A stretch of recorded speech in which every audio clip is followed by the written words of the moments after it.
Hey, what's going on, guys? Welcome back to another episode of Weeb Seen It Podcast, episode number 21. As always, my name's Cam. And I'm Jimmy. And thanks for joining us today, guys. It feels like it's been a long time since our last episode, but it really hasn't. It's been a week. Yeah. Which is weird because we also sat down this week and recorded a second episode, which was the special Q&A, but for some reason it still feels like this has been a while. Yeah, I don't know what it is. I don't know if there's just a lot going on or... Well, maybe. As always, before we get into the podcast, we're going to talk about a couple bonus things. If you want to skip ahead, we're going to have all the time codes down below in the description, as well as on like the buffering bar, as always. If you don't want to skip ahead, though, thanks. It's this is like a nice little time before we start a tweak just to catch up with us. Yeah. So a few things. So one, we're going to try and make this our biggest episode yet. So, we're going to try and get as many views, comments, all that kind of stuff as possible. So if you're watching this and you want to help out, that's great. As always, you can share it around to friends, different, communities like Reddit, Discords. You can watch it yourself multiple times in the background. You can leave bonus comments for the algorithm. All that kind of stuff is appreciated just because, we're trying to get that, we're on that grind for the 1K now. Oh, yeah. So any help getting extra views and stuff on the video is fantastic. More comments, more it's recommended through YouTube. Thus, it gets more views. So...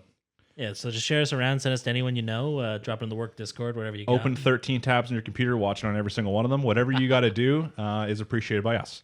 As you can tell, we got some Weeb Seen It stuff on, which is pretty cool. I don't know if it's picking up extremely well on there, but yeah, our friend made us these. There was a few comments last week about my shirts because it was just really filled with holes. It's a style, I'm not quite that broke that I'm just wearing destroyed shirts, but it is nice having some specific Weeb Seen It merch on. Yeah, you actually got these to us really quick. I was actually really happy to see that. So. Yeah, it was fast. I got a bonus one too. I'm saving that maybe for next week. That's gonna be a big one, a new shirt.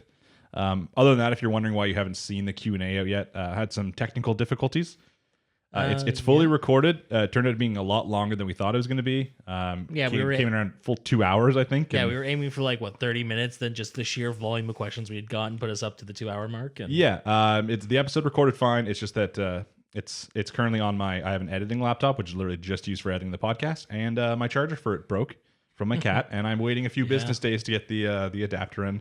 I had to try really hard to move all the stuff over before it died onto my PC, so I can edit this podcast on there. But it'll be out as soon as possible. Luckily, it's not really that time sensitive, which is nice. It's not like our weekly episodes where a couple days later some of these topics we discuss are just irrelevant. Oh yeah. And the nice thing is most of those questions aren't going to have their answers change anytime soon. So. Yeah, probably not. We've had a lot of those answers, for 10 plus years, so they're probably not going anywhere. But yeah, that'll be as soon as possible. Other news, you're going to notice that I do not have a non-sponsored energy drink today. I just have a nice little Eeyore mug here. I'm not sick with the COVID. I just have tonsillitis. So I got an infected tonsil, which hurts like hell whenever I speak. So this is obviously interesting because I'm going to be speaking for a long time. But yeah, I got some nice hot tea. I got some secret fisherman friends in the background. So if you ever hear any annoying mouth noises from me, that's probably just because I have to suck on these lozenges the entire time, which kind of sucks. But either way, we're getting it out there. So that's what's important here. You just gotta suffer through sometimes and put the work out. Yeah. So I think other than that, are you ready to get into the actual episode? I think we are. You can crack open your drink. I'll give you a cheers. Cheers. And let's just get to it. Okay, and we're back. So like always, first up this week, we have ReZero, episode number 43. The day Betelgeuse laughed. Yeah. So I don't know why. This was actually, if I had to pick, this was probably my least favorite episode of this part of the season so far, since we've restarted, which just shows how good this show does drama. Because the episodes where they're doing mostly fights, I'm like, oh, I'm not even entertained. Give me more give me more intrigue, more mystery, more drama. Yeah, because even the other ones where there were fights going on, there's something else going on in the background. The fight was relatively small scale, and the drama was really big. While this one was mostly fight and then a little bit of the side stuff. It did give us a lot of information about Betelgeuse and Fortuna and all that, but yeah, a lot of the information we're given, we're still not able to fully comprehend with the information we've given. We obviously know, he realizes that he's not going to win this battle, so he pulls out his little box and he's like, oh, I'm going to do this. Yeah. And then we're kind of like, what the hell is that? And it's a witch factor. Yeah, I didn't know that a witch factor was a physical thing that you just have in a box and you're just like, got it now. I mean, even looking at it, it just looked like a big knot of tendrils. That's the same thing we've seen inside Subaru. Yeah, so it seems like he isn't able to fully control that. That must be why he hasn't taken it in before.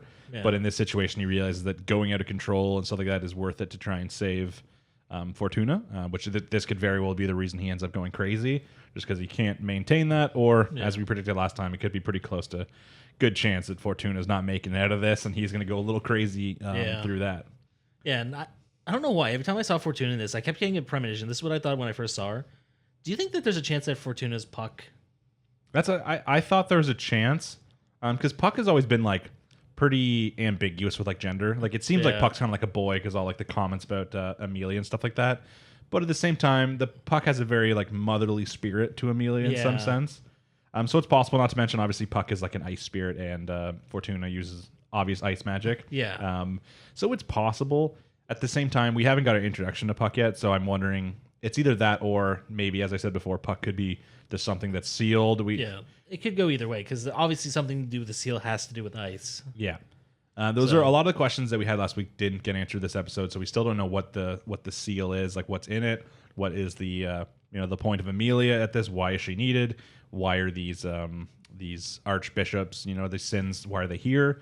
In this one, we got introduced to Pandora, who was called a witch at one point. She was called the Witch of. Oh, it wasn't one of the 7 deadly sins. Yeah, I think it wasn't the Witch of Vanity because I think that's what. No, it was Vanity. I think it. Oh my God! Someone in the comments told me not to Google stuff like this because I'm going to get something spoiled for myself. But I'm going to do it anyways. I think it was Vanity. Isn't Vanity one of the sins? No, Pride, which you could argue is pretty close to Vanity in a sense. Yeah. Pandora, Witch of. Pandora, Witch of Vanity. So yeah. So I mean, Vanity's not technically one of the 7 deadly sins, but Pride is, and I don't know. Vanity and Pride kind of go hand to hand, I suppose. Yeah, because I mean, he wasn't the guy, the apostle of Pride. No, he was Greed. Was he Greed? Yeah, I think so.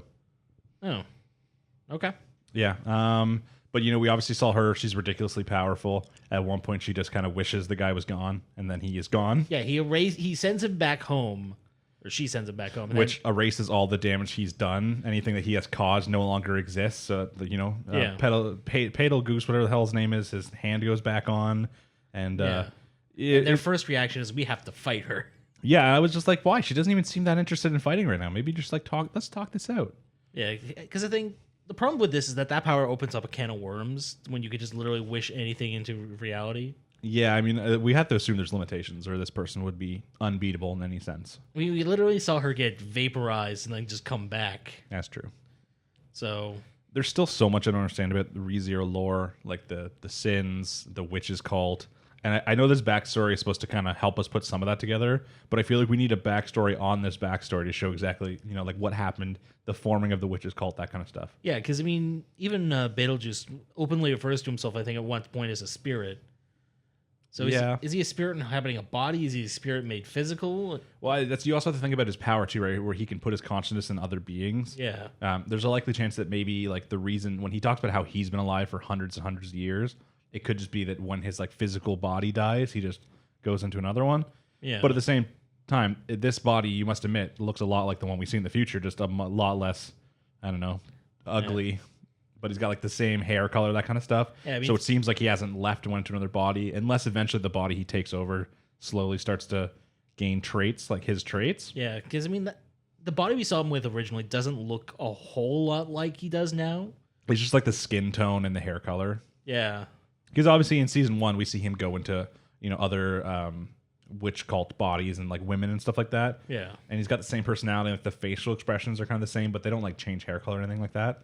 But he was also only in them for minutes. Yeah. So maybe the longer he stays inside of a body, it slowly starts to take on some of his original traits. I mean, for all we know, he does a makeover at some point and just makes it look like him. It's true. Maybe he's just really fond of that look. A lot of the questions I thought we were going to get in this episode, we didn't get because they had to take a little bit of time to focus on some combat, which like normally in an anime I'd be super down for, but I just wanted these answers answered so bad. I was like, I just want to know like what's sealed in this door. Yeah, which I mean, we're gonna get that answer next episode. I know, but I wanted it this episode. And Dora's gonna talk to Amelia, and I'm willing to bet something about Amelia is gonna be the key to open this door. That's why she was given that special treatment. So. Yeah, but like, what is the key exactly? Like, why would Amelia be the key? It either has to have something to do with like the what is it? Witch of Envy. Yeah. To tell. It either has something to do with her being like sealed away. But when they originally mentioned her, she was like sealed away with some sort of dragon or something like that. As we mentioned last episode, there's something like weird that they mentioned in season 1 that I need to look back into, but I don't want spoils. Yeah. And I don't know exactly, or as I said, it could, like, I still have the thought that it's possible it could be Puck related, but that just doesn't seem like it would fit with the overall story. It seems like it'd be a cool backstory for like the Amelia Puck thing, but I don't think it fits well with the backstory of whatever they're trying to tell us about like the witch's cult. And Yeah, because I mean, if it was just Puck this whole time, like, why does it matter that he's now free and just running around with Amelia for the most part? maybe they didn't expect that. He's supposed to be this like giant monster, maybe, who will like freeze the entire Earth to death. But he's like, nah, I'm just gonna chill with this little girl. Yeah. He seemed like that type. He seemed like he'd be just fickle enough to say, yeah, I'm just not going to destroy everything. But the real question is Mother Fortuna dying next episode? Probably, and we're probably going to see some form of Betelgeuse die too. I don't know if he's going to die. I mean, like, die in the form he is now. That's true. He's going to become the Betelgeuse we knew from before. I feel like there's like two different outcomes. One is that either Pandora is somehow going to like get him to kill Mother Fortuna, which will maybe make him go like crazy, and that's kind of why we see him so insane. Or maybe she's gonna like use her power to like make Mother Fortuna like never exist, kind of thing. I don't know exactly. Yeah, we don't know what the limit of this is, because she didn't wish the apostle out of existence. She just sent him home to his wife. Yeah, and his multiple wives. Yeah, guy's a fucking player. I guess he's greedy. So yeah. Yeah, I mean, as I said, not a bad episode. When I say that, like, it was my least favorite one of the continuation, it's just because each one we've gotten like so much world building and information, and like a new like layer is added onto the intrigue of what is going on. Yeah. And this, I think, is the only one that didn't really answer that many questions for me. It just I still had all the same questions from last week. Now they've just been sitting with me for 2 weeks. Yeah, I mean, we did get some bonus information about Bia. Oh yeah, we did. So she's basically like the daughter of Echidna. Like, which we knew she was a contracted spirit, so yeah. If anything, as I said, the most useful information part of the episode was Shima and the other one telling like Subaru this information, which we still don't know where this goes yet, but we see the interactions with Beatrice, and obviously before we kind of just figured like Echidna told her some information, and she's like, hey, go live here and wait for this guy to show up. Yeah, but it was a much more intimate relationship than that from what we exactly. So. It's much more intimate. You also see young Roswell, which is pretty cool. Yeah, though didn't they establish that it wasn't Roswell? We know it was like his ancestor, like several generations ago.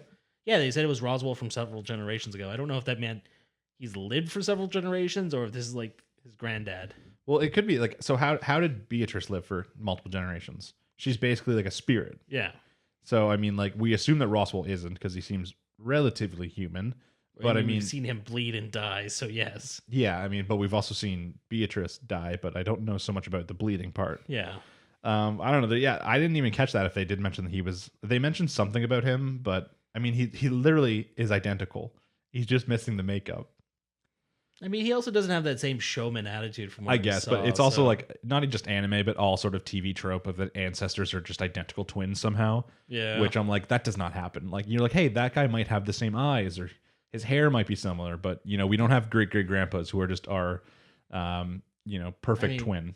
I mean, yeah, that's just natural, but it's the easiest shorthand to get it across. Yeah. And at least it's better than a lot of Western series where if they want to make it look like someone's married, they make them look like siblings or something like that. It's true. So I can accept this. Yeah, well, in like Western TV, they just like use the actor of the character to play the ancestor that they are, because they're like, let's save money and time and just hire the same person to do both. So that's kind of like probably why that was first established. Yeah. But yeah, I mean, once again, not a bad episode. It's just that I really wanted the big questions from the week before to be answered, and they just weren't yet. Now, once again, this build-up might make it so when they actually answer these questions that it's even better.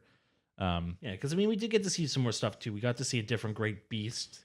Yeah, we've heard about it, the black snake. Yeah, or the great giant black snake, or the hell. Which, I mean, getting to actually see what it is and see how it operates is kind of a bonus because we're going to probably see it again later. So yeah, I mean, it sucks that I had to kill that guy, but yeah, it looks like it like touched him and he was corrupted, so it was like slowly like melting away his body, even like cutting off, or like I guess he just froze his leg. I wonder if he would have cut it off. No, he cut the limb off first, but it kept going. Yeah, well, that kind of sucks.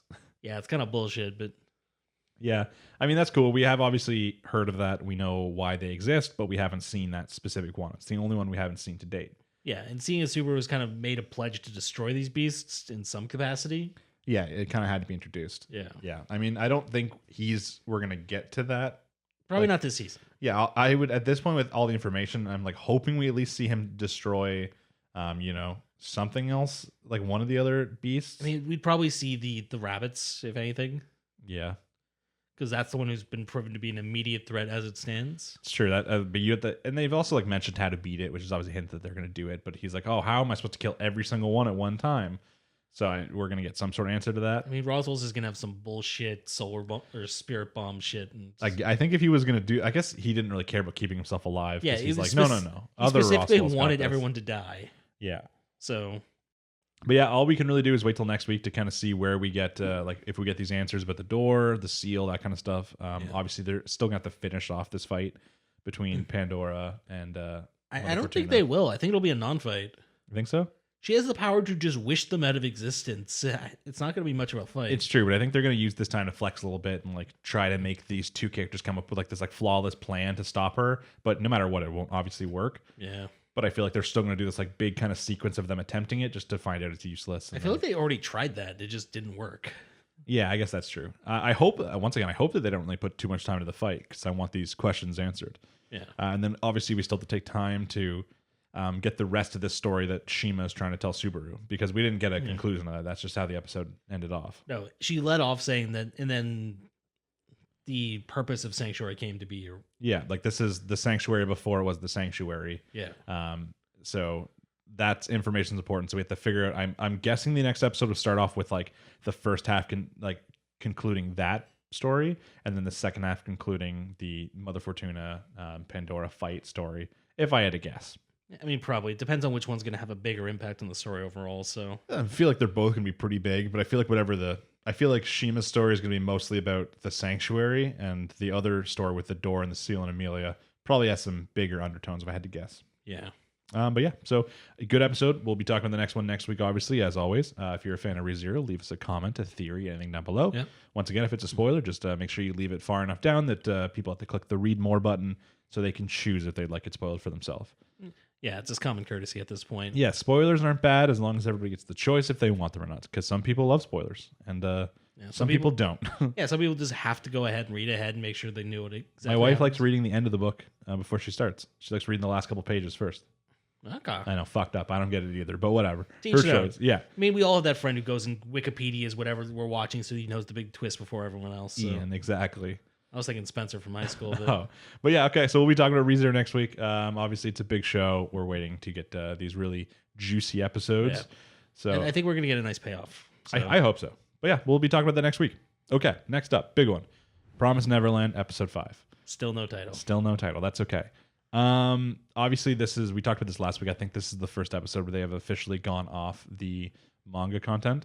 Now, once again, neither of us have read the manga, so we don't know how it's went off. I might start trying to watch like a video series after I watch each week about the differences, but I'm still worried that would lead to some sort of spoiler. So it's just it's a tough like line. You know, you want to tread it just to see the differences. You can kind of talk about it, but you don't want stuff to be spoiled for you. Yeah, which is understandable. Because knowing the difference between the original and what they're doing now could kind of inform us about some people's opinions about this, because a lot of people seem to be fighting back against this. Yeah, from what I've seen, I saw a couple different YouTubers just come up with like their videos and like the thumbnail or whatever showed like the worst episode of Promised Neverland yet kind of thing. So it could, once again, I don't know if people actually thought the episode was that bad or if it's just that now it's different, right? It's no longer the manga, so it's time to start hating on it. Yeah, I mean, it could just be clickbait too. Like we've seen how people have been acting on like Twitter and that kind of stuff with Attack on Titan, like switching studios.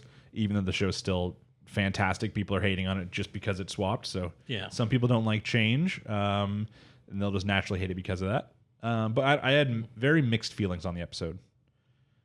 I get that. I love when time skips are done, and I really wanted one for this show because as much as I like obviously there's this element of the kids trying to survive that's very interesting. I don't want to watch every single day as they try and survive. A time skip in situations like this typically works really well. Yeah, show us the results of them trying to survive. Yeah, we've seen them gain the skills. Now we just need to see the outcome. We don't need to see them slowly using these skills and stuff like that. As long as we've seen them get them, and now we go to a point where we've seen them, they've clearly used them to get as far as they've gotten. Yeah, I mean, it's we've used this comparison in the past, but We use this a lot for Promised Neverland, but with Walking Dead, it is very similar though. They had a whole season dedicated to them just sitting in a prison farming when nobody gave a shit about what they were growing. Yeah, all they had to do is show them get the seeds, time skip a couple years later, and they have a farm. That's good enough. You got the information you needed to see what happened. You can literally use your own imagination and mind to put together the middle. Yeah. Now, I wonder, are you disappointed, though? Because the last week when they were forced to the shelter, you're like, thank God. I was worried we were going to get like a Walking Dead at the farm situation. But it seems very much like they just time skipped to another Walking Dead at the farm situation. I mean, we're seeing them prep. We're seeing them try and get everything together. Fortunately, we aren't seeing them growing anything yet, which... I mean, we get like little bits of them showing the food that they're growing and rationing it for certain days. And... Yeah, we show them stockpiling. We show what they're going through to gather food and everything for people. But I don't think we're going to get them like putting down permanent roots here. Well, I'd hope so. That it seems like a dangerous place to put down permanent roots. I know, but that's the danger when you have characters start growing things, because you can't carry growing things around. Yeah. Contrary to what One Piece might tell you. Obviously, the big shock value at the very beginning of the episode is the fact that we're in a demon town. Yeah, we're seeing our first casual demons. Yeah, I wasn't sure if they were just going to be showing us like the actual demon perspective. That's what I thought. Like they were going to start showing a couple demon characters talk about these kids who escaped or stuff like that, and like our main characters actually aren't anywhere near this. It's just showing us the perspective. But once they started showing some characters with the masks, kind of put two and two together. Yeah, it becomes pretty apparent that they figured out how to make disguises and. Yeah, so obviously it skips, I think, like exactly 1 year or a little bit less than a year, because they basically you get some other characters mentioning that it's been a year since these kids escaped from the farm. Yeah. So close to exactly a year, maybe like 11 months since we last saw them. But it was kind of disappointing to me, just in the sense where like when I see that time skip, I want the characters to become like different or cooler. Obviously they didn't really. They're all kind of the same. Maybe Emma has a slightly bigger braid. Yeah, I mean, we saw Emma had the bigger braid. Ray has more of an overhang across his face. But, like, it was so subtle. I wanted so much cooler. Yeah, a lot of the characters had, like, minor character changes. Like, I think Gilda had a different haircut. The platinum hair girl looked a little older. It was very subtle things, which isn't wrong, obviously, in real life. It was mostly haircut changes. In real life, people don't change that much in a year. I mean, kids do. That's the thing. Kids do, yeah, I guess, depending on how old you are. But in, like, anime time skip, I always just want one person to come back missing an eye. With one guy's got, like, a whole new fucking insane outfit with, like, 30 zippers. It's just what I expect. I mean, I get it. You're used to things like the One Piece time skip, where there's where there was a whole character arc in that time skip that you're going to get to learn about later. Yeah. I don't think this is the type of show that's going to do it. Probably not, because I don't think there's that much interesting stuff that happened. Even though you'd argue it could be a very interesting plot. Like, how did they survive? How did they come to find this demon town? Like, imagine the first time they had to go in this town, like... Yeah, for all they know, all demons look the same. They're making these costumes and masks, but they could walk into town and every single demon could wear the exact same thing of clothing. Like, I'm assuming they had to do quite a bit of scouting first from a safe distance. I'm assuming, yeah, because even just making the mask and going there is a huge gamble. Figuring out how to properly hide your human scent, too. Yeah, hopefully, it's not something that they showed us being taught from the two demons they've already met. I feel like that could have been an important piece of information, showing him being like, oh, by the way, use these weeds to hide your human scent if you ever run into demons. Because that's something important. Because right now it's like, where did they learn this in this year? For all we know, they met up with those demons again. They learned more information. That is possible. I mean, it could have just been from the blind demon who keeps going to their temple. But I feel like the first time he would have went in there and be like, y'all humans. I mean, for all we know, he's one of the people who doesn't eat. I guess he talked about they it. specifically mentioned that he wants to eat humans. Yeah. So that's why they're a little worried. But yeah, we missed out on some important information with the time skip, but that's pretty common with time skips. We can't ask for that much. But yeah, I was a little disappointed that they weren't all a little bit cooler after the time skip. I mean, an outfit change would have been nice, but... Yeah, I guess they don't have much to work with, though. Yeah. They still kind of have the same boring, shitty outfits. I mean, they got cool pretend demon outfits and masks. Yeah. I guess that's one thing. But the episode, it actually doesn't have that much content in it. It's mainly about showing us a little bit about how they live. Not really well. Emma hasn't been taking it all very well either. Yeah. They live kind of a shitty life. They don't have a permanent residency like they thought they were going to with the shelter. They're living off very small amounts of food, so the food they're making is mostly soups and boring stuff. She basically wonders if she did the right thing by bringing them all along. She thought it was going to be better than this, and it isn't, so she's disappointed. But then Ray comes in to point out, hey, you know what? We're alive, basically. So good enough. If not by now, most of us would have been fed to demons. So let's at least make the point here about how good these children are. You see in most apocalypse shows and stuff like that, humans in general, when they can't eat good food, they literally fucking fall apart in most shows. They start Yeah. like fighting each other, stuff like that. These kids are like, no, like we love this food. They're obviously lying to make them all feel better, but these kids are just fucking tough as nails. I think a big part of it is because they got kind of confronted with that idea of like we could have good food and be fed to demons, or we could suck it up and live. It's true, but even in most like apocalyptic situations, there's always a part where a human gets too greedy and they're like, no, like let's risk a little bit more to get more. When these kids aren't doing that, they're We like, kind of saw that this episode though. We saw the two want to go to the demon settlement to get more food to up their. There's nothing wrong with that. They just kind of suck at it. The other characters are doing this. They got distracted by a hand in a jar just to bump into guys. And I mean, even the bumping situation went bad because of the smell, but they could have bumped in, their mask could have fallen off, or like who knows what else could have happened. Yeah, and at the end, it was their feet that gave them away. Yeah. So I mean, it was more these two characters are always shown to be like these hyperactive ones, a little bit of ADHD. So I don't know why you'd want to even bring these kids along, keep them at the task they're good at, catching them fish. But I mean, they wanted more like, they even were going this extra mile to more like help Emma, make her feel better about like the food they're getting and stuff like that. Because it's obviously taking a toll on her that she can't give them what they want. Yeah. So it's not like they're like, oh my God, we are so tired of eating shitty food. Let's do this plan so we can eat better food.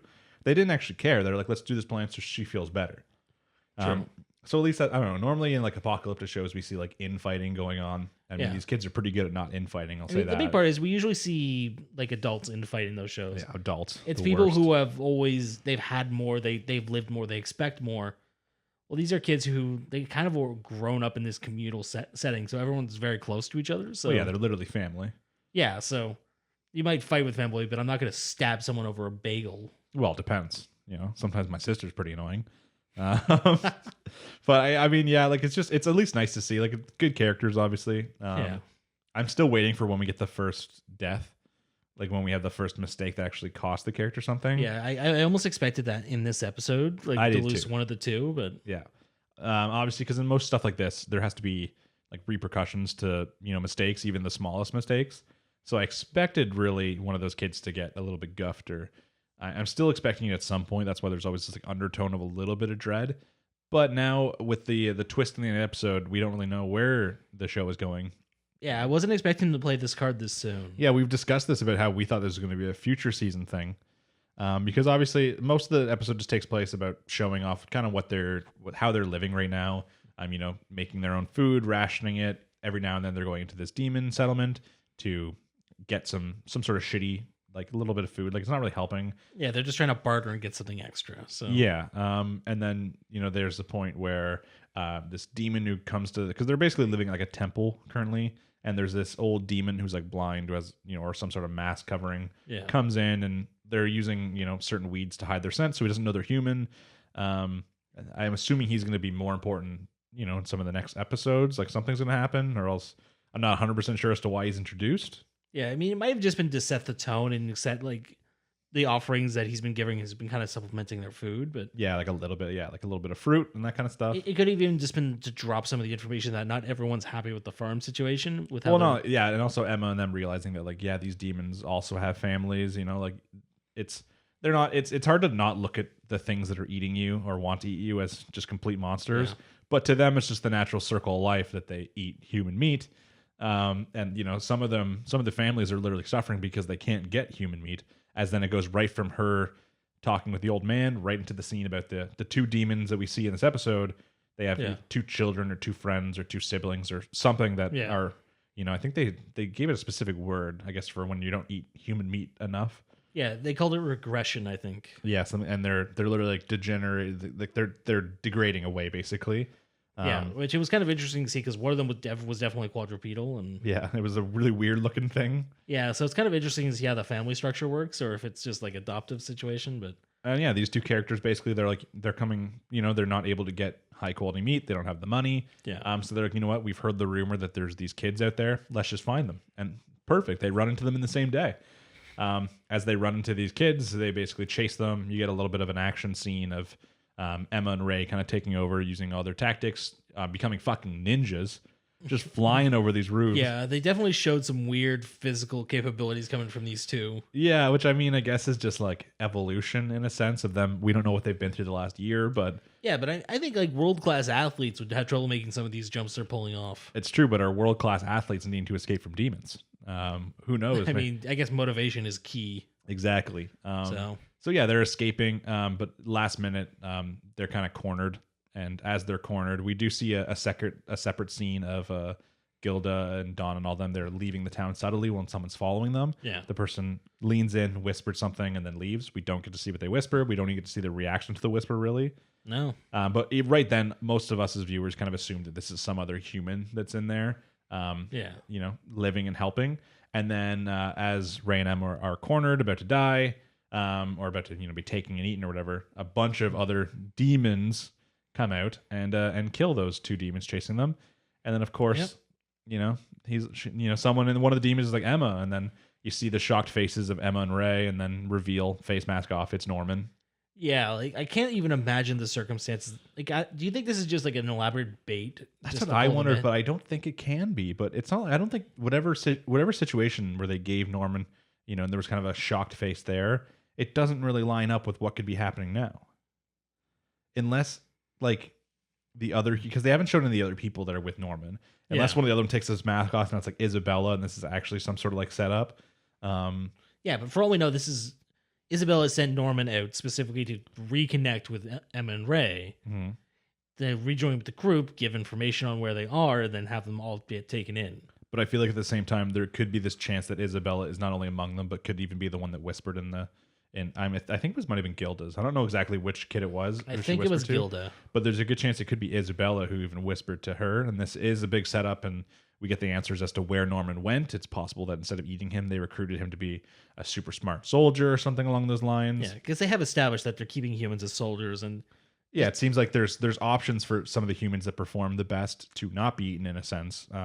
As we see with some of the women get to become mothers, some of the men must become soldiers because we see soldiers. Yeah, and I'm sure we have like people like scientists and stuff like that too. Some of the smartest ones maybe go on to become scientists. Like there must be certain situations other than just women becoming mothers where kids are spared if they have a certain talent for something. And obviously Norman had like a really, really high level like tactical talent. Yeah, him, Ray, and Emma were all top scorers, so they all, because even Emma was offered the role of mother at one point, right? So yeah, well, Isabel said that she would recommend Emma for mother, and I mean, like even Norman was kind of showed, I think, to be Emma definitely outperformed when it came to athletics and stuff like that, but especially in the beginning, Norman and Ray were more intelligent than Emma. Yeah, Ray was raw intelligence, while Norman was more application. Yeah. So there's a good chance that this Norman thing could be a bait, and once again, like we have assumed before, he's some sort of bad guy. But at the same time, within only a year, I don't think his whole personality could be that changed. I mean, if we eventually got him in like season 4 or something like that, and it's been a 4-year time gap, and he comes back, it's possible that within 4 years he's been like brainwashed, tricked into thinking that he's now going to be doing the right thing. But within a year, I mean, it's possible they're just applying pressure to him. It's like, we're going to find them eventually. If you want to keep Emma alive, turn the rest of them in. Yeah, it's possible.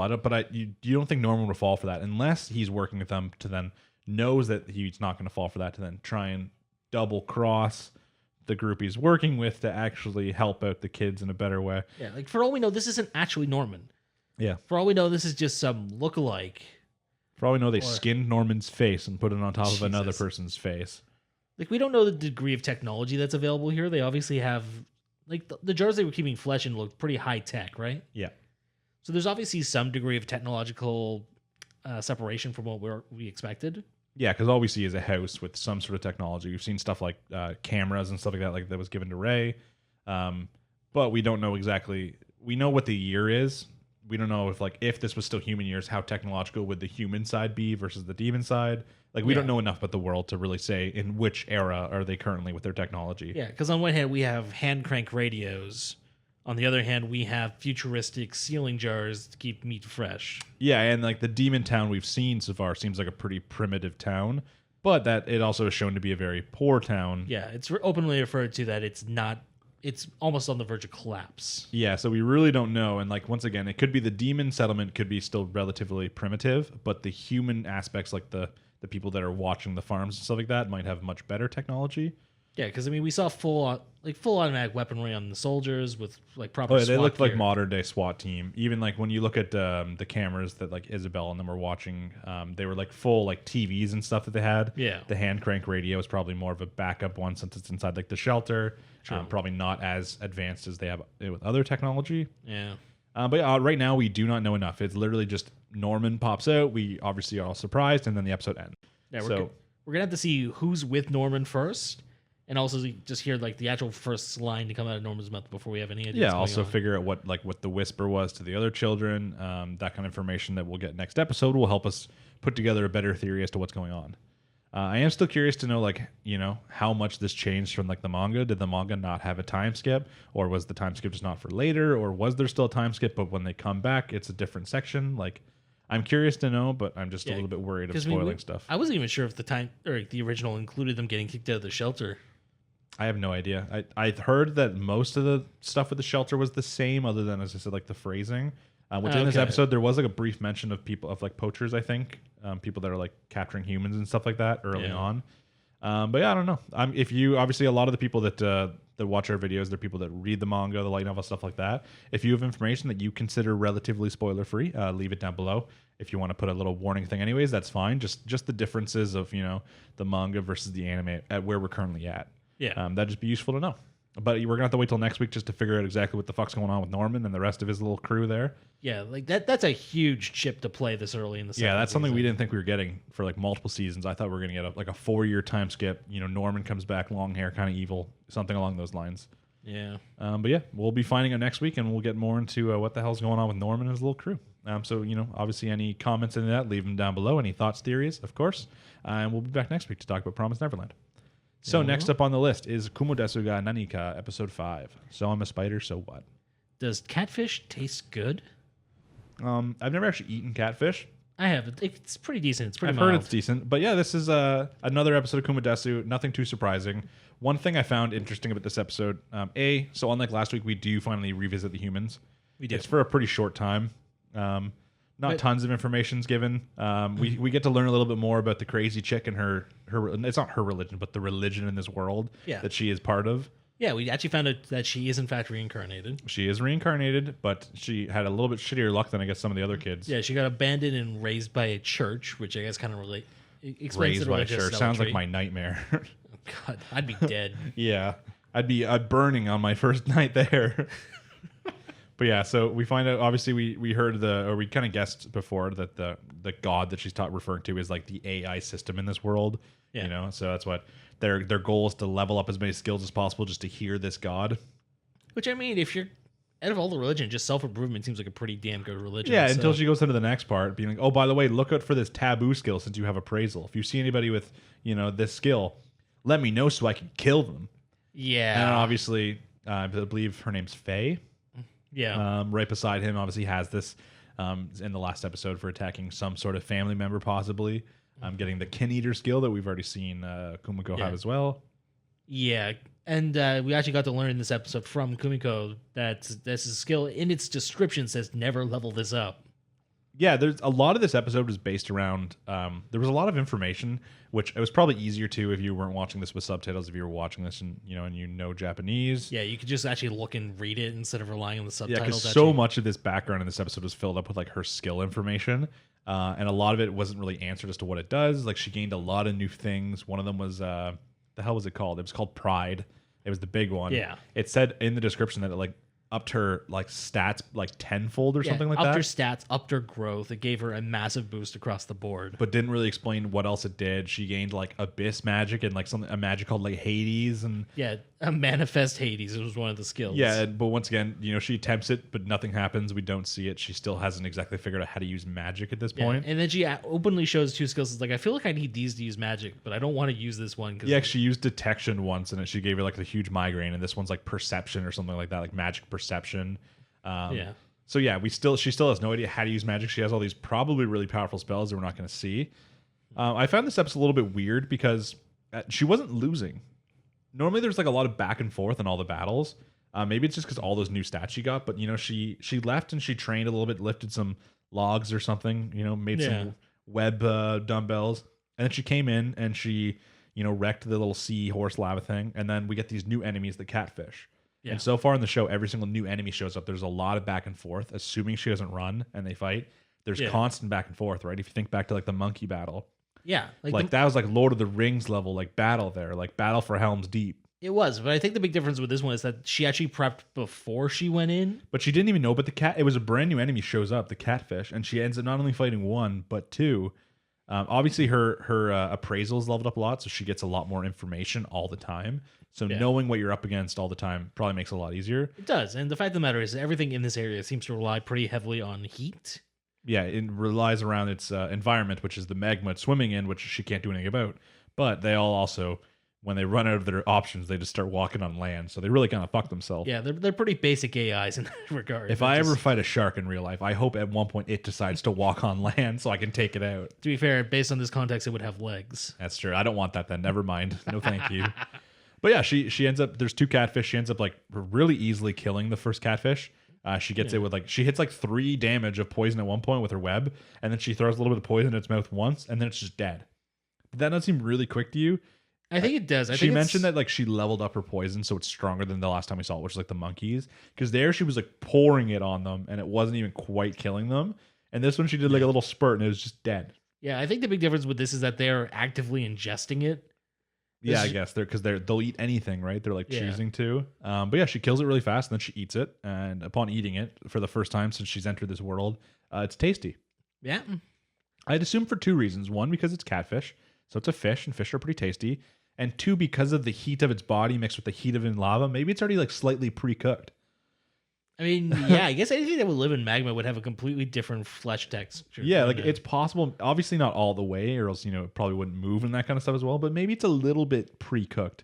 Maybe as soon as it dies, it just kind of flash roasts itself. Yeah, maybe, or even as like it obviously would take a little while to eat a whole catfish at her size. Maybe the room's temperature just naturally starts cooking as she goes.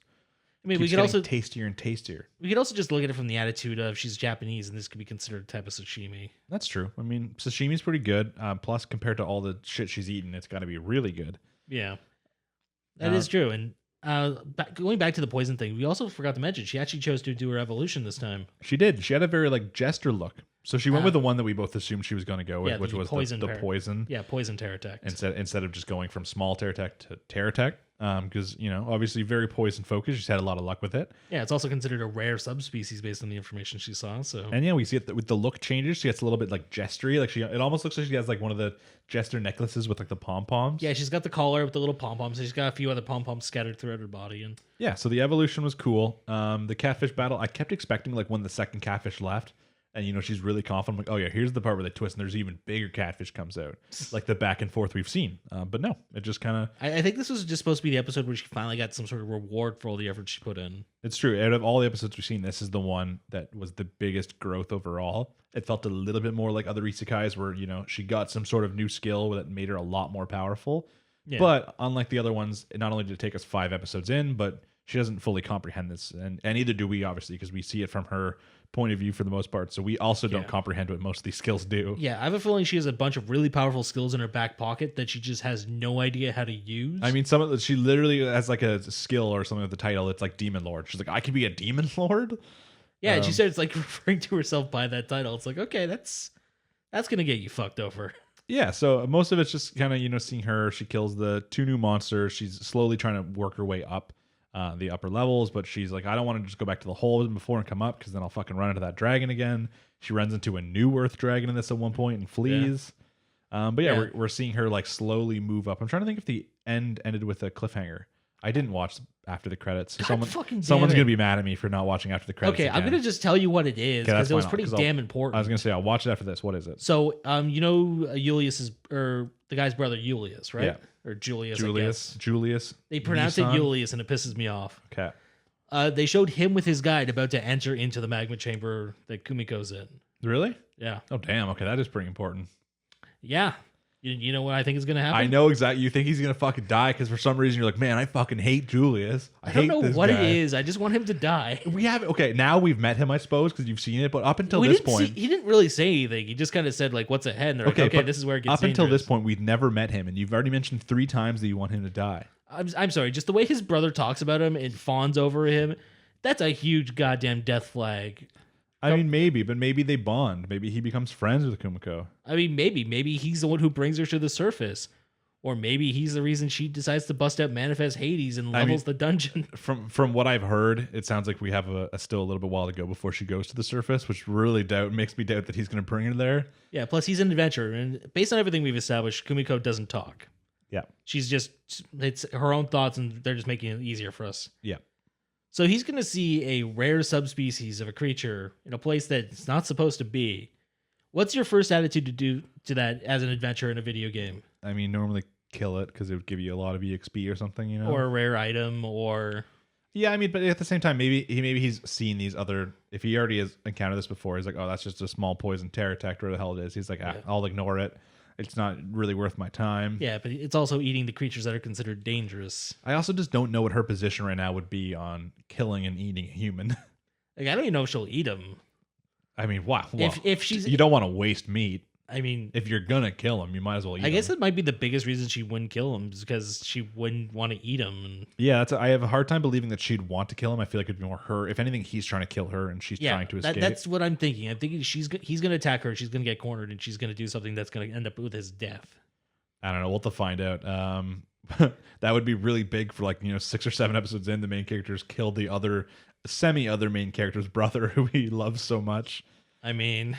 Yeah, that would be interesting twist. I think, the only other real important information was from the human side. We see that Faye has evolved. She's a slightly bigger dragon now. Yeah, she's a bigger, furry... They mentioned that her stats are now better than his stats, and that monsters have a better stat growth. And then they're basically talking about how she could be more powerful than all of them because the fact that she's born with a monster stat growth, but also with a human's intelligence. And then he's like, if there's any other people out there who had the same thing, that'd be pretty good. But the odds are so low. Yeah, because that also really establishes kind of the power curve of this world, right? Yeah, well, it makes sense though, right? Monsters, it's like anything. It's like monsters are more strong, but humans have human intellect, which helps them to come up with new ways to, beat things that are more strong than them. But if you have both of those things, you have the potential to become the best. Yeah, you have the potential to become a demon lord. Exactly. So that's interesting both for this Fae character. Maybe we'll see more to them. Maybe they'll, be a rival to the main character. Because again, I keep going back to the opening. I keep going back to that spider queen thing we see take a bite out of the world. Do you think Kumiko is going to try and become a demon lord? I don't think evil. I think in a lot of anime these days we see good demon lords. Especially in stuff like reincarnated as the slime. There's a lot of demon lords who are good. They're just they're more concerned about their own demon race. But I don't think Kumiko's gonna have any real monster friends or any real human friends, so it's kind of hard to say where it's gonna go. The reason I ask is because when I see the character who was bullied as a human get reincarnated and be given the option to become a demon lord, that kind of rings a couple of warning bells in my head. I mean, it's true, but at the same time, it doesn't seem like we'd have to first see Kumiko interacting with humans from where she was from before. Yeah, because obviously right now it doesn't look like she has any sort of negative feelings about it because she's like, hey, I'm just in a new world, but she doesn't realize that all these other people are with her in that world. Yeah, so that's how do you think she would react to the fact of finding out that she got reincarnated as a spider and almost got eaten in her first 5 minutes being alive, everyone else got born into nobility? I mean, she might take it easier when she realizes that the bitch who was bullying her also got reincarnated as a monster. But even then, she was reincarnated as an earth dragon. Yeah, she got earth dragon, was brought into the fold immediately, while Kumiko's desperately trying to survive and just now found something decent to eat. Well, if she comes out of this labyrinth already extremely strong, she might look at that not as bad because she's made it through. When you're already through the shit and you're at the other side, then you can look back slightly fondly. I mean, true. But if you're still struggling, then you're going to be a little bit saltier. Yeah, I'm just wondering if we're gonna get a more monstrous version of Kumiko as time goes on. So. Maybe. I feel like that would be a big shift in the tone of the show, which is kind of hard to do. But once again, we know nothing about the show or where it's going or anything about the light novel. So it's very possible all of these things are right or all of these things are wrong. Only one way to find out, and that's by continuing watching, which we'll do. So as always, if you're a fan of Kumo Desu, leave us a comment down below. Leave us theories. Laugh at how much or how little we know about the show, as always. Yeah, I mean, I think that's the reason a lot of people come to watch us now, just asking what the hell are we doing? Trying to talk about it. I think all the Kumo Desu fans are all people who have read the light novels who watch our video. I don't even know if there's another person who's going through this blindly with us, or if they've all read the light novels. I just want to see what these idiots think. Yeah, I'd like to say that at least one person's going through it with us as well, just thinking oh yeah, that's not a bad theory. I hope so, but I mean, yeah, if you've read the light novel and you want to just give me shit because I want Julius dead, or If I'm completely off base with the Demon Lord thing, he's actually going to kill Kumiko, and he's going to become the new main character. What is this, juvenile remix? Like, goddamn. But yeah, anyways, we're going to be talking about Kumo Desu for the next upcoming weeks as well. So stay tuned if you're a fan. Leave us a comment, all that kind of stuff, like the video, of course. And we'll be talking about episode 6 next week. Yep. Okay, next up on the list, Jujutsu Kaisen episode 17. I'm guessing the title's the same as all the other weeks. Yeah, Kyoto Sister School Exchange Event, Group Battle 3. So pretty much what we expected. You get a fight between, I can't remember her name, Nobunaga, the girl with the hammer. Oh, Nobara. Yes, Nobara and the witch girl. And then, of course, you get the sister fight, and a lot of the episode kind of showing the backstory of these two sisters. And then a little bit of the resolution of that fight. And that's mainly it. You get to see a little bit of background information about what Panda's doing right now and how the event's kind of working with the system of, which team kills the curse. We got some logistics in the world. We didn't see anything from Itadori into Toho. And Gojo specifically mentions the fact that they're missing a lot of the fight for some reason, like it's not being shown, which is obviously a system in place because, they expect someone to kill him and they're like, oops, we don't have footage of what happened. Yeah, that sucks. Must have been a curse. Whoops. So yeah, obviously Gojo knows that too, and he kind of is making jokes about it in comments. But I mean, Gojo obviously believes that Itadori is not going to die. He literally says at one point that he doesn't think that Itadori, with where he's currently at, will really have an issue. So he's not too worried. Yeah. But yeah, a lot of the fight obviously takes place. The beginning part is between Hammer Bitch and Witch Girl. I love how I just said her name, but you can't even try to remember. Nobara. There you go. Okay, yeah, sure. So she is obviously fighting the Witch Girl. The witch is taking. Do you know her name too? Fuck no. Okay. Well, she's obviously using her height and all that kind of stuff, blowing a lot of wind at her, that kind of shit. Nobara's missing a lot of little nails. She's shooting a lot of them, but they're all just kind of missing. And then we get, it's a pretty classic trope, I think, missing the shots just to set something up. It's true. I mean, even then, so then Nobara starts talking about how, it doesn't really matter unless you're pretty, basically. She's like, people only really, care about women if they're pretty. They're like, men can be strong and that kind of stuff, and they get respect, but, you have to be pretty. And then Nobara's like, well, I don't give a fuck. I'm both, pretty and I'm happy with, she's like, I'm happy with how I look and, with, how I am inside. Yeah. I mean, the witch was going off specifically because it's not just beauty. You have to be beautiful and strong to be respected. And she compared it to perfection, right? Mm-hmm. So Nobara just saying, fuck you, I don't care. Yeah. Just because this one person has some baggage doesn't mean my struggle's any less. And and then obviously she uses her secret trap card, which is that all the nails she shot, she's making them all explode. She kind of takes down, I'd say she took her down relatively easy. Obviously, she took a few shots first, but they're kind of on purpose shots to set up, your big trap. Or setting that up, we found out that she can straw doll even inanimate objects. Yep. So it took her out of the fight. I guess there's also a fight even before this, which we've seen, which is the weapons girl versus the sword girl. Yeah, it's kind of weird because I wasn't expecting that much of a beatdown. Yeah, I mean, we've obviously seen that this character is very strong. They've mentioned how strong she is, considering the fact that she can't even see curses on her own. Yeah. And obviously she's pretty respected. She's the one who's taking care of the training before this tournament arc starts. But yeah, once this episode shows up, it's shown how much better she is than most people. She very, very easily takes down the sword girl, even when she starts using her her secret weapon of the radius, where she has faster reflexes and that kind of shit. Simple domain. Yeah, doesn't really matter. Is her name Sai? What's her name? Because the sister's name is Mai, the one with the gun. Oh my god! But I can't remember what the main girl's. I want to say Sai because you said that. Yeah, well, I could be wrong though. But I mean, naming twin sisters Sai and Mai is just. Yeah, but it's pretty anime though. I mean, yeah. But yeah, obviously she's a weapons master. She's using the reach of her weapon to absolutely wreck the girl with the katana. And then at the end, when the girl with the katana is like, I got her here though, she just breaks it in half, throws a secret kunai behind it. She just very easily beats her. Just to kind of quickly in the episode show you how much stronger this bitch is than everyone else. Before we eventually get into the sister fight later in the episode. Yeah, we also got to see her just straight up steal her sword. Oh yeah, she just took it. So she's now useless. I'm sure she'll give it back at the end of the battle. I mean, yeah, but for the rest of the event, she's not going to be able to do shit. But yeah, and then obviously right at the end, right before Nobara or whatever basically finishes off the witch girl, she gets shot by a rubber bullet from fucking a mile away. Yeah, at the edge of the effective range of a revolver, which that's a pretty effective range of a revolver. I mean, yeah. I mean, the biggest thing with something like a revolver isn't even the effective range of the shot. It's just being accurate with it. Yeah.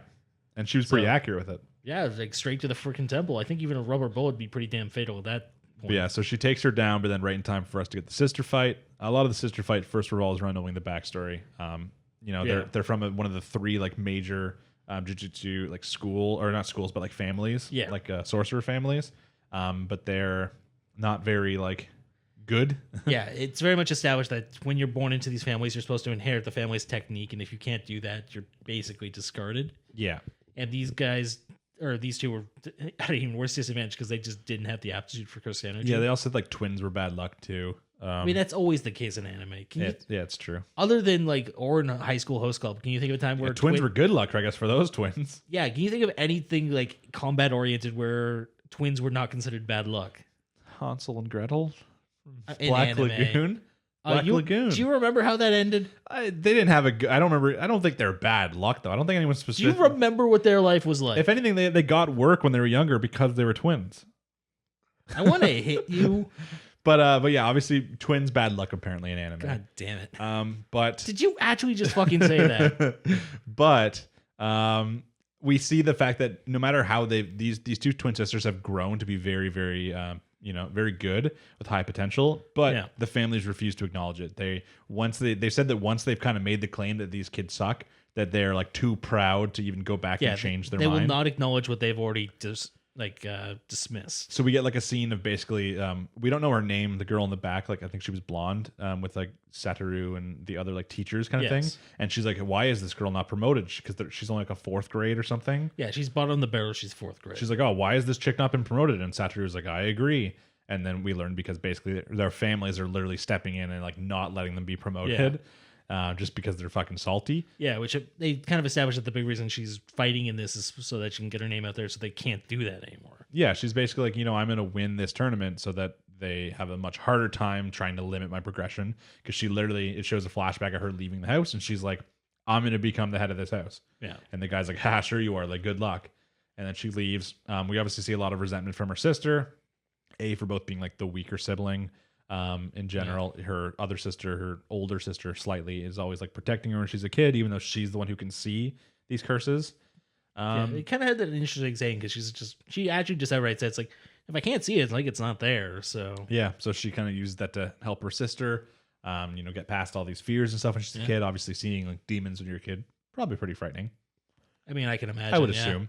But yeah, the sister holds resentment for her sister who's slightly stronger. She left without her. She considers her a liar because they said that they'd always be together kind of thing, and the sister's kind of taken off on her own. Yeah. But as they get into a fight, she shoots off all of her bullets. The other sister's like, got her beat, and that's when she does actually have some sort of she has a curse technique she can use once per day. Yeah, that she can basically, she's like the girl from My Hero Academia.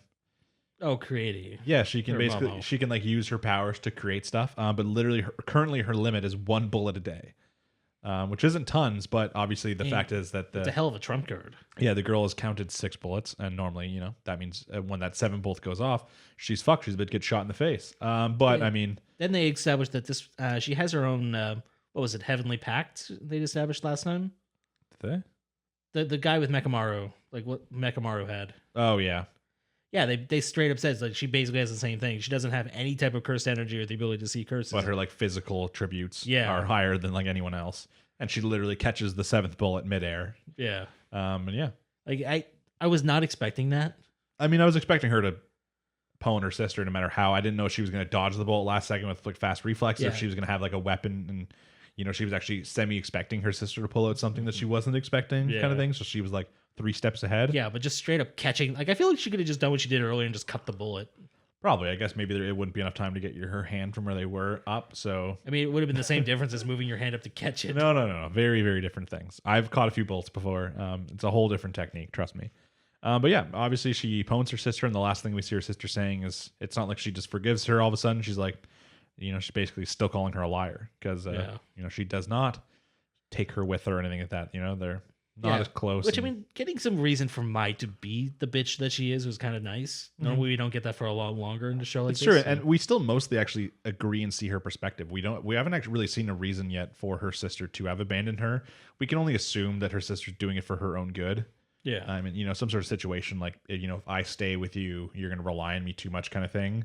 So maybe she left to make her sister more self-reliant, but Right now, we haven't seen this explanation. So from the viewer, if anything, we're really siding with Mai when it comes to the fact that, her sister did make these promises and she hasn't kept them. So we can see the kind of. To be fair, that she was like 6 at the time. Yeah, no excuse. No excuse. But yeah, good episode. A lot of fighting like we expected. Now that we've finished most of these matchups, we still have to see the Megami and I don't remember his name, is Toru something. Yeah. The guy from one of the other 3 biggest clans, I assume. Which based on the preview, that's what we're going to be getting. Yeah, do you think that's going to be the full episode? Since Megami is obviously more of a main character than the ones we've been dealing with in like a sense. So probably because we've already kind of finished up with the Itadori fights. Mm-hmm. It's going to just be technique progression from that point. Yeah, and I'm pretty sure I don't remember what his name is, the guy with the cursed speaking thing. I'm pretty sure he's the one who's just out there actually taking out the curses, trying to win them the competition. Yeah. And now Panda's helping him now that he's finished his battle. Yeah, because we haven't actually seen any update on him since then, have we? Panda?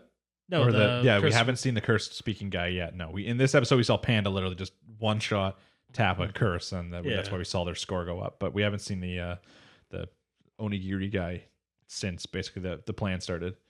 I'm assuming I just really obviously want to get back to this Itadori fight really bad. But you want to see the main character progress, but we're not going to get it until we see Megami kick some ass. Exactly. So it's either going to be the entire next episode is going to be Megami kicking ass, or this battle, or we're going to get half the episode and then maybe they go back to Itadori right at the end. Yeah, I wouldn't be surprised if we get half Megami, half dealing with the curse speech, trying to deal with the curse. Mm-hmm. Maybe some progression on Itadori's technique, because I feel like the technique's going to bust out when this shit goes south. Well, I feel like it's going to be like Itadori's going to have some really powerful move just about to hit like Toto, big conclusion, but then like the competition's going to end. Like this, the speaker guy's going to stop and then Itadori's going to stop like right in time or something like that. That would be the very anime trope, but as we've seen, the show likes to defy expectations sometimes. Yeah. I feel like this tournament is going to get interrupted before they get to the next stage. It's possible. Or, I mean, the same thing though, I think they might pass this one and then they're going to go into the next stage and then it gets interrupted at a future stage. Sure. I'm basing this off the Chunin exam, so I'm expecting it to be interrupted. Obviously, at some point we discussed that we think there's going to be some sort of attack on the school, but I think that they might get to the next stage before that happens, at least. Possibly. It depends if they really want to go. Because how many types of competitions can you have in this? Yeah, so obviously, if you would have asked us like 3 weeks ago, we would have guessed that there's going to be some sort of one-on-one situation, but we're pretty much getting one-on-ones now. Yeah. So to redo them wouldn't make very much sense. So yeah, like even if you mix up the pairings, like it just wouldn't make sense for the most part. It's very possible that this is the only stage of the competition since they didn't establish any prior rules ahead of time. Like normally you'd think they would have came and be like, okay, there's this stage, then after this we're going to have these ones. But since they just said you're doing this. Yeah, I feel like they said something about this is the first competition, but... Yeah, so I don't know. Maybe we get like 3-on-3 battles or something instead, or some sort of other. Maybe we get a written test. Who knows? I mean, oh god, that would just be funny at this point. But yeah, obviously we won't know till we watch. Next week we're gonna get our cool Megami fight. We finally see what he's made of. Maybe we see a little bit of whatever we were gonna see from Sukuna. Yeah, because he's definitely upped his technique, and we definitely have something to do with the shadows going on. We're gonna see him using weapons to fight a lot. That's one of the obviously traits that they've all gained a little bit. Is a little bit better at weapon fighting after training. I'm not gonna lie, seeing a character use tonfas is just not something I've cared about. It was well done in Black Cat. There was a character who used tonfas in that. It was pretty dope. I know, but do you get what I mean? Just because you add weapons to a character, it doesn't up their appeal. Yeah, it doesn't make them any cooler unless like they're that specific character, like Sai or whatever her name is, pulls it off because that's like her thing. Yeah, right. Like weapons are her thing.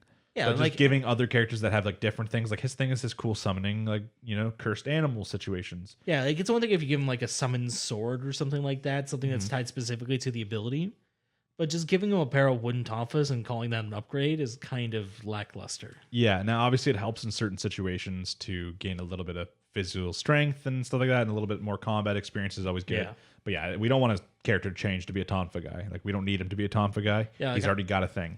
Yeah, like even Nobara, like she has a hammer, so it's like I can't hit this person in the head with a metal hammer, so she pulls out the toy one. Yeah.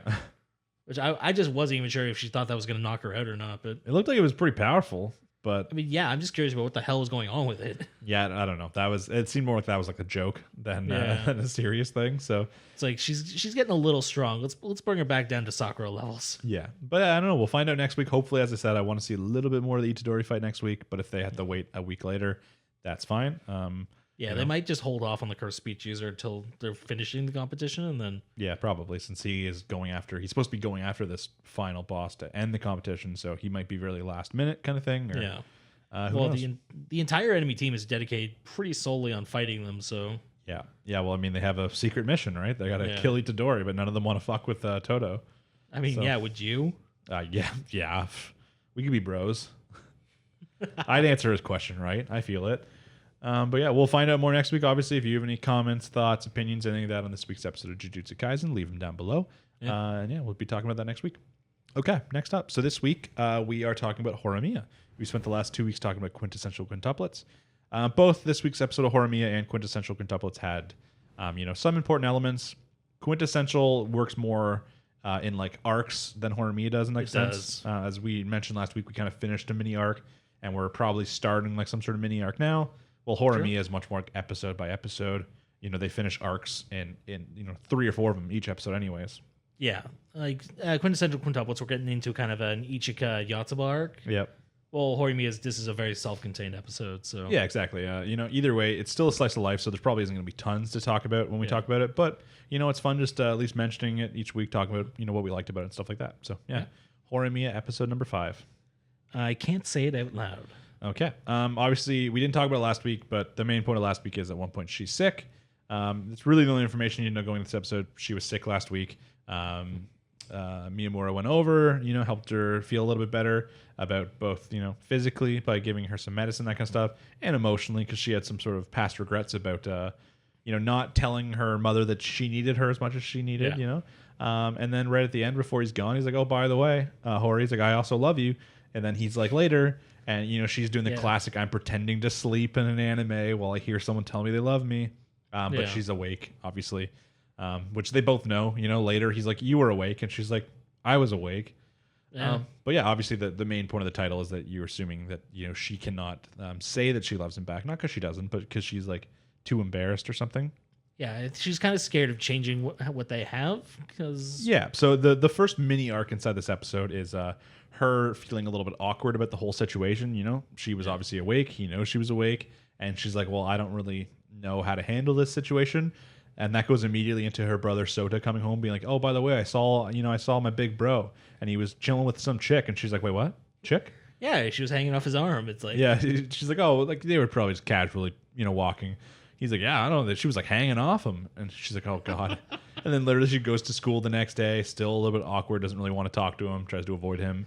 Yeah, straight up just doesn't tell him she's there. Yeah, then when he finally like approaches her, she's like, "Who was the girl you were with?" Fucking stalker right there. He doesn't even ask like how she knows. He's just like, "Oh yeah, you mean like Chika-chan?"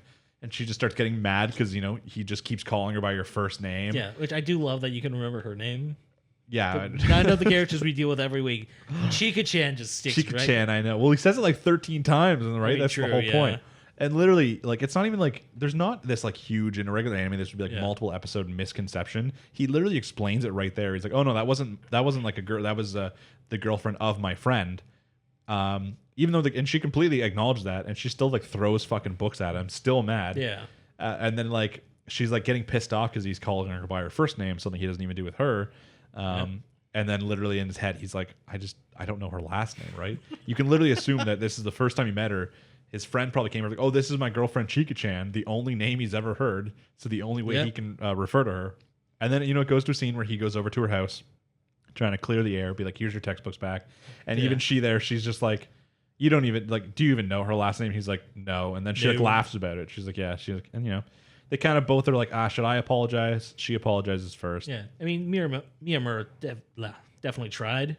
Yeah. She just kind of cut him off and said, "No, I'm apologizing." Yeah, because, he didn't do anything wrong, I mean, I like but the plot as to why she's hanging off his arm is like she fell and sprained her ankle, and then my friend fell too and sprained his ankle. Yep. So I had to help them both, and like, oh, fucking idiots. I mean, that sums them up pretty damn well, I think, so. But that was the first arc there, Even right there, she's like, "I was awake," and he's like, "Yeah, I know, but that's good." Yeah, he's even just straight up like, "I wasn't expecting an answer or anything. I just thought I'd say it." Yeah, and then obviously a new character comes in. We finally get to meet Hori's dad. Yep, he comes in. Very weird dad situation. Comes in smoking. He's so cool. He doesn't even have his eyes show with his cool hair. Yeah, just the one eye hentai protagonist look. Yeah, he keeps he's like pulling some dad moves on Miyamura, but also then just being like, "Just kidding," every single time. But like it's so funny. He like sits directly beside him on like the on like the chair. Yeah, he's like super close to him. And he's just like talking about his piercings and stuff, which I found weird because Miyamura didn't have his piercings in. He just had but the holes. I think it's just because they are pretty pronounced. I know. Why didn't he have his piercings in though? I think because he came straight from school. I guess he must take them off after school. Yeah, he takes them off the for point school. was that his hair hides his piercings, but I guess it still hides his piercing holes. Yeah, it's to hide the holes. But if you're gonna hide the holes, why don't you just also hide the piercings and keep them on? I think the actual piercings themselves are pretty ostentatious in some cases, because you have to remember one of them has a chain that goes all the way to his mouth. That's true. That. So that'd be hard to hide if you kept that one in. Yeah, you'd have to have a lot more hair than he has. We haven't actually seen him have that since episode 1. I mean, that is true. So I guess maybe he gave up on that look. He's like, but the dad comes in being like, oh, you probably smoking, right? You look like one of those guys. He's like, not really, no. And he's like, oh, when do you get those piercings? Like, I did it myself, and I was fucking in middle school. And he's like, tough as shit. And the dad's obviously a very funny character. We see that Hori, you could say maybe doesn't respect her father that much. She's axe kicking him and hitting him in the head and calling him by his first name. Yeah, she calls him by name, doesn't use his any type of title or familial title. So and then we see the mom come in. And she drops the food. And I was watching with my wife. My wife's like, are they separated? What's the deal? I'm like, I don't know. We're not given this information. I'm assuming they're not separated. They're both wearing their rings right now. But she comes in and it looks like it's about to be a dramatic moment. She's just like, I don't have enough food for all of us.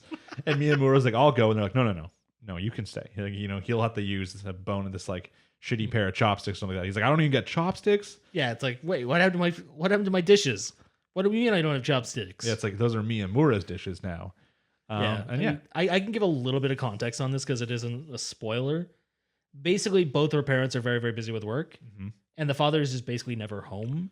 Yeah, so that's it. He's like a Pokemon character, pretty much. Father. Yeah, I think there's a little more to it, but probably obviously she must. We see in the last episode that she has some sort of lingering feelings about wishing that when she was younger she would have expressed her feelings more about her mother not being there because she's working too hard. Yeah, I'm certain she has to have some sort of similar feelings about her father. Yeah, I mean the mother's at least still around enough that she does cook occasionally. I'm very surprised that they didn't her father came home. It seems like it's probably been a while since her father was there because Miyamura has never seen him and they've been close for a while at this point. But the brother doesn't come out, his son doesn't come out, and we don't see an interaction between those characters. And it's funny. I mean, true. There was one other thing that happened this episode, though. Yeah. Well, that was only the second arc right there. We still have 3 more to go in this episode. I mean, it was actually still part of the same arc.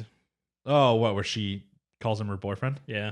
Yeah. The father's like, "Is this your boyfriend?" And she's just like, "Yeah, it is." Yeah, I'm just saying that because you never see this in anime. What, the people get together? You never see the actual relationship status change. I mean, you do, and it's usually at the end. It's usually just implied. Well, this is more realistic. Maybe once again, I'm not Japanese. I don't know that much about Japanese culture other than anime. But when you're an adult, you don't really just be like in anime all the time. It's the classic, I love you, or I like you. Will you be my girlfriend? And that's very very high school. I don't even think high school. I don't. Middle school? Very middle school, right? Asking girls to be your girlfriend. I think all of my relationships, I don't think there was ever just, maybe in my early ones, when I was 15, 16, there was asking. Yeah. Usually you just have that moment where you realize oh shit, we're dating. Yeah. For most adults, there's just that period. You're like, oh yeah, we're we're dating. If anything for adults is more about discussing whether or not you're exclusive is what, defines the relationship. And so this was more realistic in a sense than most other anime series you see where the character has to go and confess his love. Yeah. Confessing your love before you even start dating is always a little bit of something for anime because you never really see these characters interact. At least in this one, we've seen them be friends for a while. They already have this bond before Miyamura says he loves you. Yeah, we saw that natural progression from acquaintances to friends to lovers to... But yeah, obviously there was no defined moment where they decided that they were dating, but her father just asked it and she used this as a situation to be like, yeah, we're dating. And then Miyamura's like, okay, guess we're dating. Yeah, I don't know. I just thought that was nice to see in the anime. I mean, then we get to see him. We get to see, they're walking together. They hold hands for a little bit there. He's pretty excited about that. And then we get to the third arc of the episode, which is the brief relationship between what we assume. I don't remember her name. Sakura. Is that her name? Yeah. Oh, well, Sakura, the green-haired girl from the student council. She likes Toru, obviously. We kind of saw that in one of the previous episodes a little bit. Yeah. We got to see little hints of it. And obviously this one, we get to see this little bit of moment where we don't actually see Miyamura telling him. We just get Toru's perspective at home on the phone with Miyamura being told that they're dating now. And, he's like, oh, man, don't mind me. That's good for you. gets off the phone, little bit of water in the eyes, a little bit sad. Yeah. But then the next day, Miyamura feels awkward about it, but he just kind of goes over. He's like, no, don't feel awkward. I told you not to. And then they're cool again instantly. But then we switch over to Sakura's perspective of her having to tell her friend that she likes a guy. Yeah. You know, because she's like, oh, you won't get it because you're cute. You know, like. Yeah, so, which I mean, looking at them, I guess this is the anime perspective thing again. Yeah. No one looks bad in this show. No, but that's an anime thing, right? It was like the same as Meg was wondering why she had green hair. And I'm like, you know what, Meg? She probably doesn't actually have green hair. But if every anime character had black hair, you wouldn't know the difference between them all because they're all drawn the same way. Yeah, I mean, it's the quintessential quintuplet things all over again. Yeah. You need certain ways in anime to distinguish characters because you can't do it by face because you mostly draw faces the same way. Yeah, and if you do something one with a very distinct face, you end up with the One Piece situation where the characters who have just weird fucking proportions. Yeah. So... But yeah, obviously, it's still nice to see there's this little side relationship that isn't the main two characters. But at this point, it's extremely one-sided. We saw a little bit from Toru when he meets her inside the room at one point. But even that's really just more acquaintance and being nice. And yeah, because even then, like later after that scene, he mentions like, where's like the nerdy-looking girl from the student council? You know, like he doesn't know her name. And I think the big thing is at that point, he was still kind of clinging onto Hori because nothing was official yet with Miyamura. So. Yeah, he still had a chance. Yeah. But yeah, so I mean, that's probably something we're going to get to see in the future episodes, developing a little bit more. One of the things I love about this series is that it does focus on other characters' relationships a lot. Mm-hmm. So we're not just going to be following around the main two for a lot of it. So yeah, which is good. It's nice seeing the side characters. We haven't gotten that much with her friend yet, which is one thing I'm excited to see because even like we've gotten a decent amount now with Toru. Obviously, not only do we see his perspective of liking Hori, but we've also seen his friendship with Miyamura. Yeah. Even that green-haired character, like the green-haired male character, slowly started to come in a little bit more. Yeah, he's going to become more prevalent as time goes on. Same with the female with blonde hair. Yeah, I hate that I can't remember Nishikawa. Something like that. I was going to say Ishikawa, so it's something. Yeah, it's something with close. an N. I'm pretty sure it's Nishikawa. But yeah, that's what she hasn't had that much screen time. In the one episode, it kind of showed that the four of them is like getting to be a little bit closer of a gang. Yeah. But since then, we haven't seen much with her, so we need to see a little bit of development with her. Are you thinking her and green-haired guy?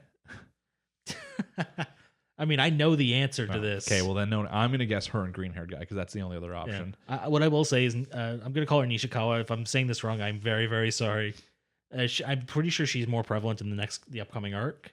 Well, probably, yeah. And the green-haired guy is just going to get named. So. Oh, good. But yeah, that's pretty much it for Horimiya. As I said, we don't need to talk about it for that long. It's still a slice of life, so there's not these big twists and predictions and stuff like that, but it's still a show we enjoy talking about each week and we enjoy watching each week. So yeah, something like this is just a nice palate cleanser when you're watching a lot of more action oriented shows. So it's nice to talk about. Definitely one of the ones I look forward to watching. And that's pretty much it. On to the next thing. We have Mushoku Tensei episode 5, A Young Lady in Violence. So I'm not gonna lie, I think Mushoku Tensei might be my favorite anime of the week. Yeah, it definitely subverted my expectations more than I expected with this. Sometimes I can't even explain what I like about it so much because you just kind of latch onto it, right? So, yeah, I mean everything's like it still looks fantastic. All the characters are like really fun. Even just like thinking like to Paul, even in this episode, he gets a very small portion, right? You hear Paul's letter being read, and then it's talking about Paul's like as like your respected father, and it just goes to a scene of Paul making like stupid faces to his baby. Yeah, and it's just like Paul's just the father of the main character. In anime, no one ever gives a fuck about the father of the main character.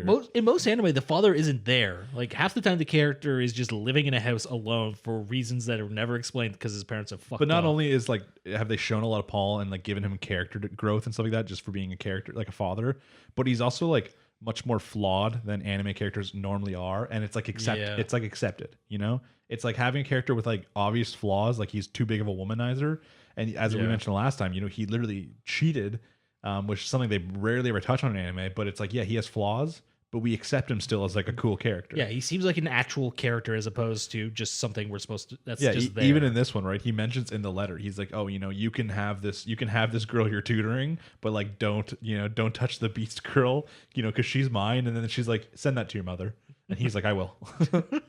It's just like we accept the fact that Paul's kind of fucked, right? Like people mentioned in the last episode. Yeah, there was actually a debate in the comments. I don't know who's right about the actual meaning of the whole Paul snuck into her tent and like violated her. A lot of people have said certain things from like the translation, whether or not it was actually like that's just funny wording, like he kind of went if he actually did something illegal, like yeah, whether it was forceful or a consenting situation. Yeah, because obviously in the episode is like he went in there, violated her, and deflowered her, and it's like that's a pretty sus sentence. Like, but at the same time, when you're looking at it from the translation, like those words could very easily just mean you went and took someone's virginity. So yeah, at the same time, we've obviously seen that she has some sort of feelings for Paul. She's obviously like physically attracted. Yeah, and even in this one, Rudy's just like, yeah, like. Fuck, he is a good ladies man. Like, he is good with the ladies. Goddamn, Yeah, if nothing else, he's got that going for him. So yeah, I don't know. It's just you can make a flawed character, which when anime makes flawed characters, they make them like villains. Like the only characters with like the protagonists sometimes have some sort of flaws, but it's never really a flaw. But this is just making a side character the flaw. But it's like he's not a villain. He's just a normal person. Yeah, or they're made into a joke character. Like one that pops to mind is like Mineta in Hero Academia. Yeah. Like it's something that's just played up for jokes and everyone just mutually reviles them for it. So yeah, Paul is like a realistic character. He is a ladies' man. Guess what? Ladies sometimes like douchebags. Yeah. Paul's a little bit of a douchebag. Doesn't make him a bad human. He's just he's a little bit of a douche. That's all. He's a little bit of a douche. He's a little bit of an idiot. Yeah, I can respect that though. But yeah, even just like a little bit of side character for him. We only see him for one scene where he's making faces at his child. But we're getting the letter from him. The letter's basically saying, "Hey, look, I found you a job, Rudy. You're gonna go tutor this girl." It turns out to be, I think, Paul's cousin's daughter. Like he didn't give him any proper information. He just said you're going to be here for, 5 years? Yeah. Yeah, you're going to live here for 5 years. You're going to teach this girl basically everything. You're going to teach her, like reading, writing, arithmetic, magic, all that kind of stuff. Yeah, math. And you cannot contact... you cannot write any letters, and you have no contact with Sylphiette. He basically says, listen, like, this isn't good for you. It's not good for Sylphiette, because once again, Rudy's kind of relying on her as like a friend, because he needs like a friend kind of situation. And he's using her as an emotional crutch. For all we know, like that would be Rudy's only friend if he was actually staying there for the past 5 years. He would only develop one friend and then have trouble making more friends in the future. And at the same time, Sylphiette's relying too much on him for teaching him stuff, for being his friend, his protector. Stuff like that. Because, Sylphiette just straight up broke down at the idea of him leaving. Yeah, exactly. So it was very much a forced situation. And Rudy accepts it pretty fast. Once again, obviously he's mature because, he's a grown adult. Yeah, he also realizes he doesn't really have much of a fucking choice. Yeah, he like accepts it. He's like, but like it's just a good part because he's like, I accept that. That makes sense. And he's just like, but I don't like it though. He's like, I wish I could at least talk to her like once a year. Yeah, like he accepts it, but he's still like, but I get it, but that still sucks. Oh yeah. So he goes to this place.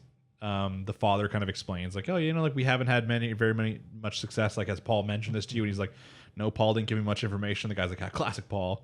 Yeah, and you just get to find out that the girl is just an absolute freaking problem child. Yeah, she goes in, or Rudy goes in. He explains, the father's like, hey, he's going to be teaching you from now on. She walks over, smacks him. Then Rudy just gives her the smack back. And then all the adults are like, oh.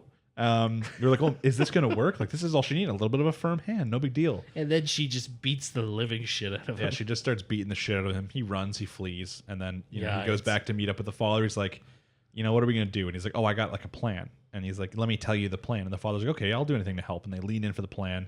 It shows you a shot of like the one bodyguard or other guy who works for him looking kind of sus, obviously. Yeah, just the way the dude was looking, it's like something creepy is going to happen with him. So we can very easily put together what the plan was supposed to be. It was basically supposed to be a fake kidnapping where she needs to rely on, she needs to see how useful like magic and that kind of stuff and like thinking would be in these kind of situations to then want Rudy to teach her. Very simple. Yeah, a lot of situations where it's like, if you had magic, you could break out of this. If you had magic, you could get out of the cell. Yeah. Now, I guess the guard who was there who's seeing this is like, hey, I can use this opportunity to real kidnap her. Yeah, like we don't know exactly what is going on with this because he said that there was somewhere that she needed to be. Yeah, he also just explained that she's kind of a bitch. He's like, this chick has put me through so much fucking shit. I mean, I kind of get that from what we've seen. She straight up just beat on someone she just met. Their family clearly has money, as Rudy mentioned, so this could have very easily just been like a ransom kind of thing. But yeah, it could have been a ransom. There could be something to do with the bloodline. Like that's something we see with these guys all the time. Either way, basically, this guy used the fact that there was supposed to be a fake kidnapping. The father's probably like, hey, let's set up this fake kidnapping. He's like, I got this for you, sir. Yeah, I got some guys who specialize in fake kidnapping. And he literally used this to real kidnap, which luckily Rudy does figure out relatively fast. The guy comes into their cell and just starts bashing her face in. Rudy's like, oh, this guy's really acting. And then when he leaves, she's literally on the ground with like her face bloodied, like broken teeth on the ground. Yeah. Like I was not expecting that degree of violence towards a child in this. Yeah, so real violent. Luckily, Rudy comes over and heals her. He doesn't heal her all the way, and she's like, "Oh, heal me more." And he's like, "Nah, if I heal you more, you'll just shout." So yeah, once again, like Rudy kind of accepts there. He's like, like this probably isn't acting. He's like, I don't know the full situation, but he still is just like, he doesn't understand how serious things are. He doesn't know that much about the world. He's like, once again, he doesn't just say, he's like, hey, I could go blast these guys with magic. He's like, but I don't know how strong they are, so that's not the choice. But the fact that he still kind of like uses this opportunity to still try and execute his plan, even though it isn't going right, because he like takes the bar off the cell, and she's like, "Oh, take me with you," and he's like, "No." He's like, "You'll just yell too much. I'm not going to take you with you," and starts leaving. She's like, "No, wait," and he's like, "Okay, if you promise not to shout," and that kind of stuff. And like every time he does something, he's like, "See how useful this magic is?" As he takes off the thing and uses the heal, that kind of stuff. Like he's still trying to use his plan, even though shit's obviously gone wrong. But he makes her promise to be quiet. Like immediately they exit out of this building, and she starts shouting again. He's like, "No, you promised." And she's like, "Why do I have to keep a promise to you?" Yeah, he's like, "Okay, peace," and just walks away. "Okay, later. Good luck getting away." And then she hears like people talking in the background. She's like, "No, fine, I'll keep my promise." She's like, I won't shout. We got a lot of cool scenes. They managed to. He even kind of points out. He's like, "Yeah, see, if you knew math, you'd know how much this cart guy is going to charge us to take us back to Roa." Yeah, or the fact that it's like if you could read, you would know that where we are and like this is where you wait for carriages. Yeah, he's like, yeah, we're not that far away from like Roa, which is the town that she's from. And he's like, and if you knew how to math, you would know like the price of that and all that kind of shit. And so he's still using this as a learning opportunity, which he still kind of does all the way till they get back. He finds out about the little bit of betrayal from like the man from the manor. Yeah, my favorite part was when he says, "We're back in town. We're safe now." It's like, really? Yeah, as they saw like horsemen ride in front of them in the carriage, like they were kind of like a little bit sus there when they ran by, but they're like, "Oh, no, false alarm." I'm like, I don't know. I think you'd be a little bit more worried about danger. But yeah, they get back in town. The guys kind of ambush them. And then Rudy kind of, obviously shows off his abilities. He gets into a good fight. Yeah, he does decently well considering he doesn't have any proper combat training. So yeah, he's obviously using a shit ton of magic and that kind of stuff. He rescues her and then he jumps in the air and then he uses an attack he thinks is going to work. When then the sword guy there is obviously really, really good. Yeah. And he throws his sword and then it's in air and Rudy can't block it. And in Rudy's mind, he's literally like, I should have known this. Like I know that this sword style throws swords, that kind of thing. Yeah. And he's like, literally, like, I'm gonna die. He's like, I'm fucked. When then, of course, we see a very good looking scene. I don't remember what her name is. I wish I did. I'm not gonna lie, I couldn't remember her name from the start. It's something very straight to the point, but I don't know what it is. Yeah. But either it's the Beast Woman who is her sword master and like guard and that kind of stuff. Yeah, and she's a king class swordsman. Yeah, she's also supposed to continue Rudy's swordplay stuff. Yeah. But yeah, she just comes in extremely fast, destroys the sword. Cuts the head off the other guy. Yeah. And then, we get to see a little bit of scene where, she just comes in. She's like, "Oh, you guys are good." And then the little girl even doesn't seem to mind too much the dead bodies around. I feel like someone's died around her before. But yeah, Rudy's panicking a little bit, right? He's got the blood on his hands. The pool of blood, he just looking at a guy without a head. Yeah, his first real confrontation with mortality since he showed up here. So yeah, and he literally wonders, like, what would even happen if I died in this world where I was reincarnated? He has that question. But they go back. He kind of thinks that he's failed. He's like, she's not going to want me to teach her. He starts to walk away when she's like, "Oh, you can call me." I don't even remember what her name was. I want to say Eris. Elsa. Was it Elsa? I don't know. Something. I think it was closer. Eris, Elsa. I don't know. Either way, it's like, you can call me this, and then that's like a victory, right? It means that she kind of respects him in some sort of way, and he's like, "Okay, sweet, yeah." So he walks back. So. Obviously good episode, a lot of establishing of like what's going to happen over the next 5 years. I don't know how fast we're going to time jump, like if we're going to still have 3 episodes of this next 5 years. Yeah, we're definitely going to get some time skips. I don't think they're going to make us sit through the entirety of the 5 years. No, but I don't think they're going to do it I don't think they're just going to start the next episode with it being 5 years later. No, they're going to do something to establish this girl a little bit more. Like we might get like a 3-month skip to when he's still teaching her the basics, and then we need to see Rudy teaching her stuff and Rudy learning as well because he needs to get better at the sword. And it seemed like he wasn't taking it as serious when it was against his father, but he might when it's against someone else. Yeah, when someone else is training him. And so I think we're gonna get a couple episodes still within this 5 years. It just depends on how quickly they skip. Yeah, I mean, I wouldn't be overly surprised if they dedicate the entirety of the rest of the season to the 5 years. It's just possible if there's enough content there, because we don't know what the source material did with it. we don't know how much is going to happen. If we're going to get more supporting cast, if we're going to get just Well, we also don't know how like the information might be out there, but we don't right now know how many episodes the show is or how many it's intended to be. If this only turns out to be like a 13 or 12 episode anime, I would assume then yes, the rest of this would take up over that 5 years. Yeah, I mean this is a 24 episode anime. I don't think the 5 years is no. going to take it. No, I think they'd take only like 3 episodes, just like that. I should rephrase and say for the rest of the season. But yeah, honestly, we've kind of been wondering. We've obviously seen a lot of time skip, but we weren't exactly sure how much. But yeah, he's only 7. That is true. I mean, I guess it kind of makes sense because he still looks really young. Yeah, it's still hard. Obviously hard for us because we obviously know he has a lot of inner workings that are not exactly 7. Yeah, mentally he's like 47. Yeah, but it's hard to just imagine for a second that he's a 7-year-old who was already hired as a tutor to this girl who's probably older than 7. Yeah, they established that she thinks that she's older. They don't actually say it or not. She doesn't know. She's just like, you're probably younger than me. Because she doesn't know his age exactly, I'm sure. True. But either way, yeah, he's only 7. So by the time he finishes his work, he'll be 12, which I assume is around the age you need to be to enter the school. So yeah, it'll probably be a middle schooly situation. Probably, and then we'll get the meeting up with Sylphiid again. That kind of stuff, some big stuff. So yeah, we're probably going to see this new girl go to school with him. Probably. Like, there's no way they're going to introduce a female character and let that go. It's just not in the Isekai handbook. So. Yeah, and it's possible over the next 5 years too, his master comes back to maybe be a teacher at the school or something along those lines. That is true because she did become what was the new classification that she got? Oh, what the fuck? Why can't I think of it now? It wasn't king. It was. I don't think it was king. Was it king? I don't know because wasn't she saint level before? Saint or sacred or whatever the hell it is. Yeah. I don't know. It's either way. It's possible. Maybe it was maybe we'll get the kid that she's tutoring. She said he's around Rudy's age, and he also takes off a lot like him. So once again, possible that this could be another reincarnated kid who come in, be like the school rival, maybe. Yeah, I mean, he be the Malfoy to his Harry. He doesn't even need to be reincarnated. He could just be a dick. It's true. I mean, or maybe he could really bond with Rudy. He's this first male friend we're gonna get to see. He obviously was also obsessed with women. I mean, yeah, true. They could probably share fondness over the holy relic. You know. I don't know. It's just there's something with the show that is just like really entertaining.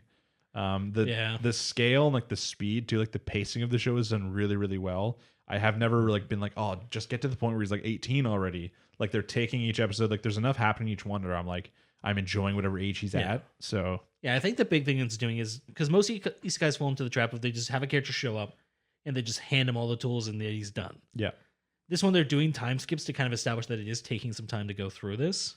Yeah, and we're seeing in each time skip like how much more he's learned about the world because it's not just like it's not like where the East guys the characters appear in the world and they have to learn all about it. Like this is his world, so it's it's just so different than what we normally see. Yeah, and even when he didn't know what was going on, that was just attributed to the fact that he never left the house until Roxy took him out. Yeah, it would be a normal kid wouldn't know exactly what the world's made up of either. It doesn't matter how old he is mentally because he just only knows what he can see. Yeah, even in this episode, we got to see something with the gold. They're like, "We'll pay you this amount of Ashura gold coins," and he's like, how much is that? He's like, is that enough to get 2 entrances to the thing? And he's like, that's enough for 10 and some extra.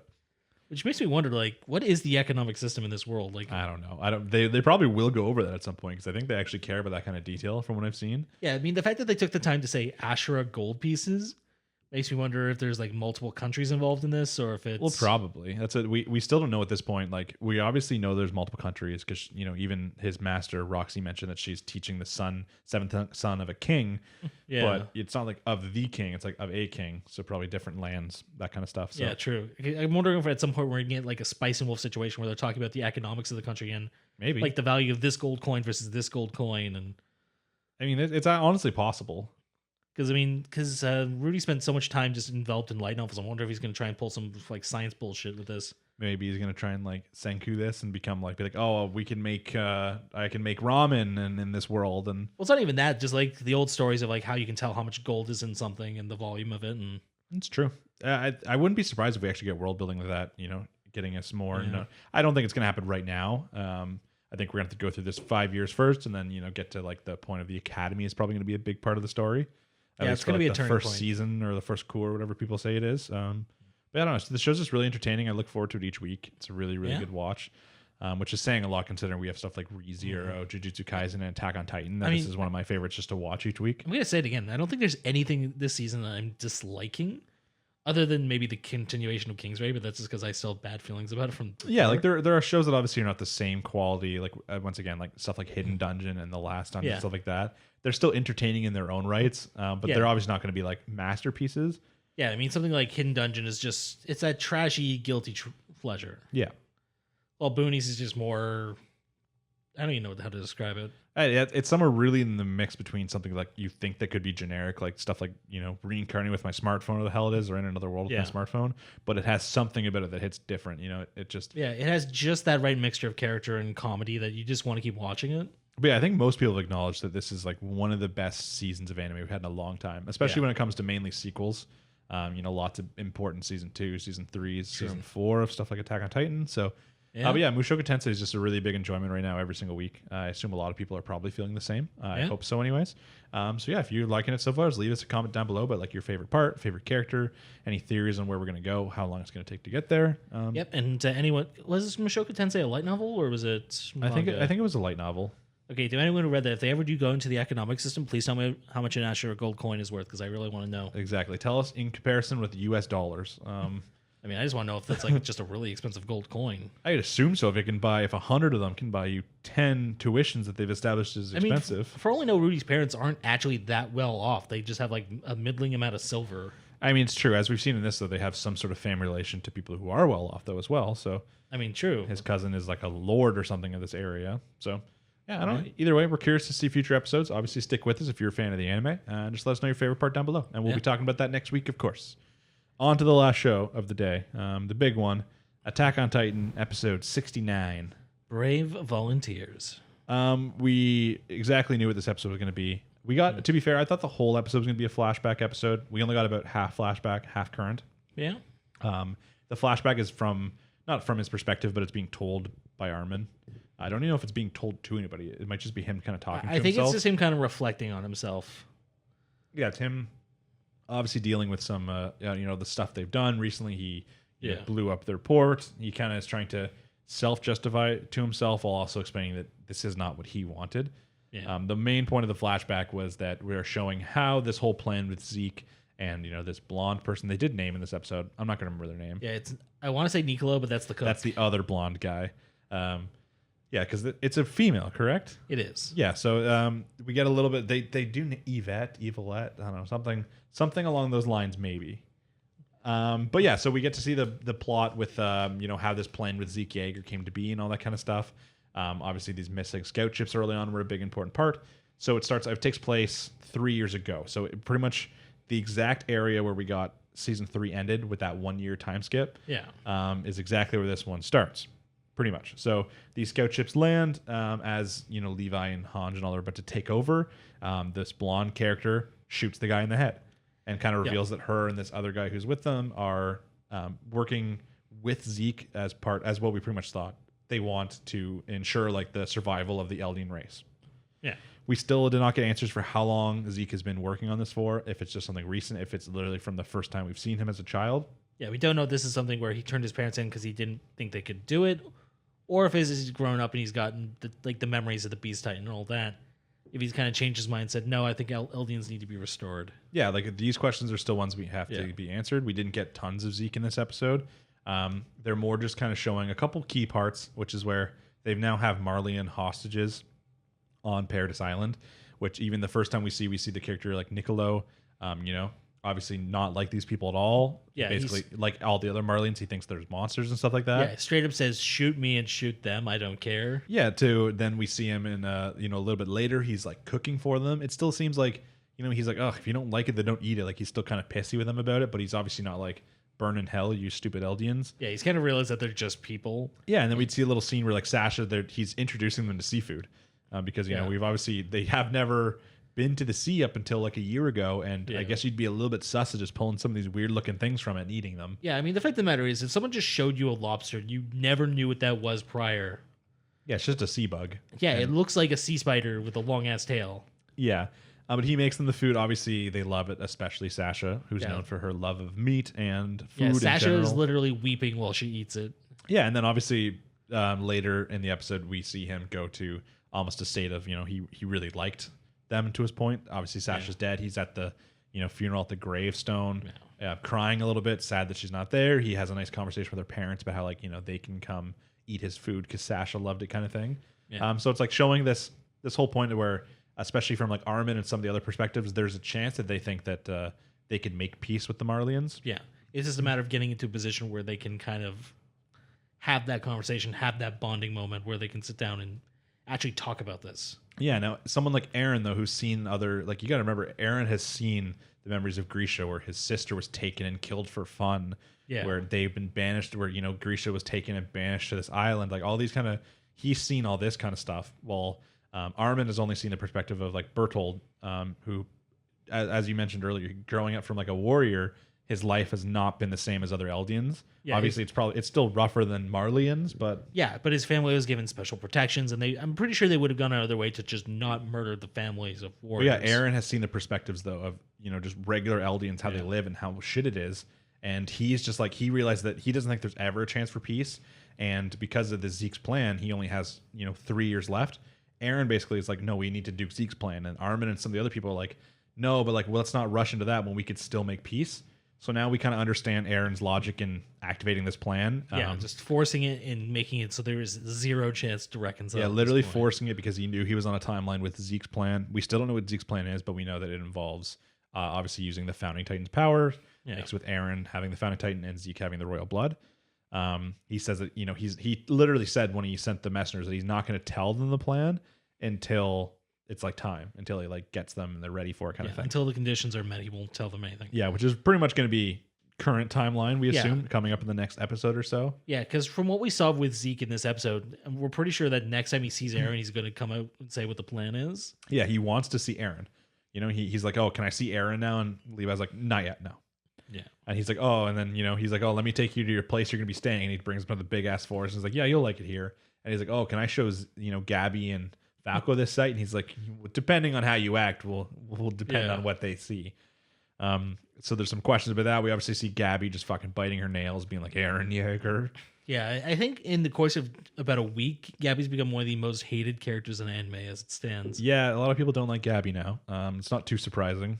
Yeah, you can't shoot Sasha and get away with it from the looks of it. I mean, I forgive Gabby. I'm like Eren Yeager, okay? I don't blame Gabby. That's just the life she was brought up into. Me and Eren, same opinions, really. A lot of people there like just hate Gabby because she killed Sasha, but I mean, really, what else? Other than killing Sasha didn't really achieve her anything. Just hopping onto the board and being mad that, if her goal was to kill Eren Yeager, she should have been more sneaky. She should have like stayed latched onto the boat or like tried to go in quieter and like hide somewhere. Like she should have let her emotions, she should have put her emotions behind for a little bit and tried to activate this plan to try and kill Eren Yeager. But instead she just rolled onto the thing and shot the first person she saw that also she had some sort of hatred for because she killed her Marleyan friends. Yeah, we don't even know she was aiming for Sasha if she just fired into a crowd and happened to hit her. Yeah, I can tell you who she wasn't aiming for, which is Eren Yeager, the person she wanted to kill. Yeah, I know. So by naming the title Assassin's Bullet, not a very good assassin at all. Because if she's trying to kill Eren Yeager, she shouldn't just roll on the boat, shoot someone, and get immediately beat up. So I don't think Gabby's a good character. I don't think she's cool, but I also don't hate her for killing Sasha. It's whatever. I mean, I think at this point she's supposed to serve as a counterpart to Eren, because Eren hates Marley because he knows what they've done.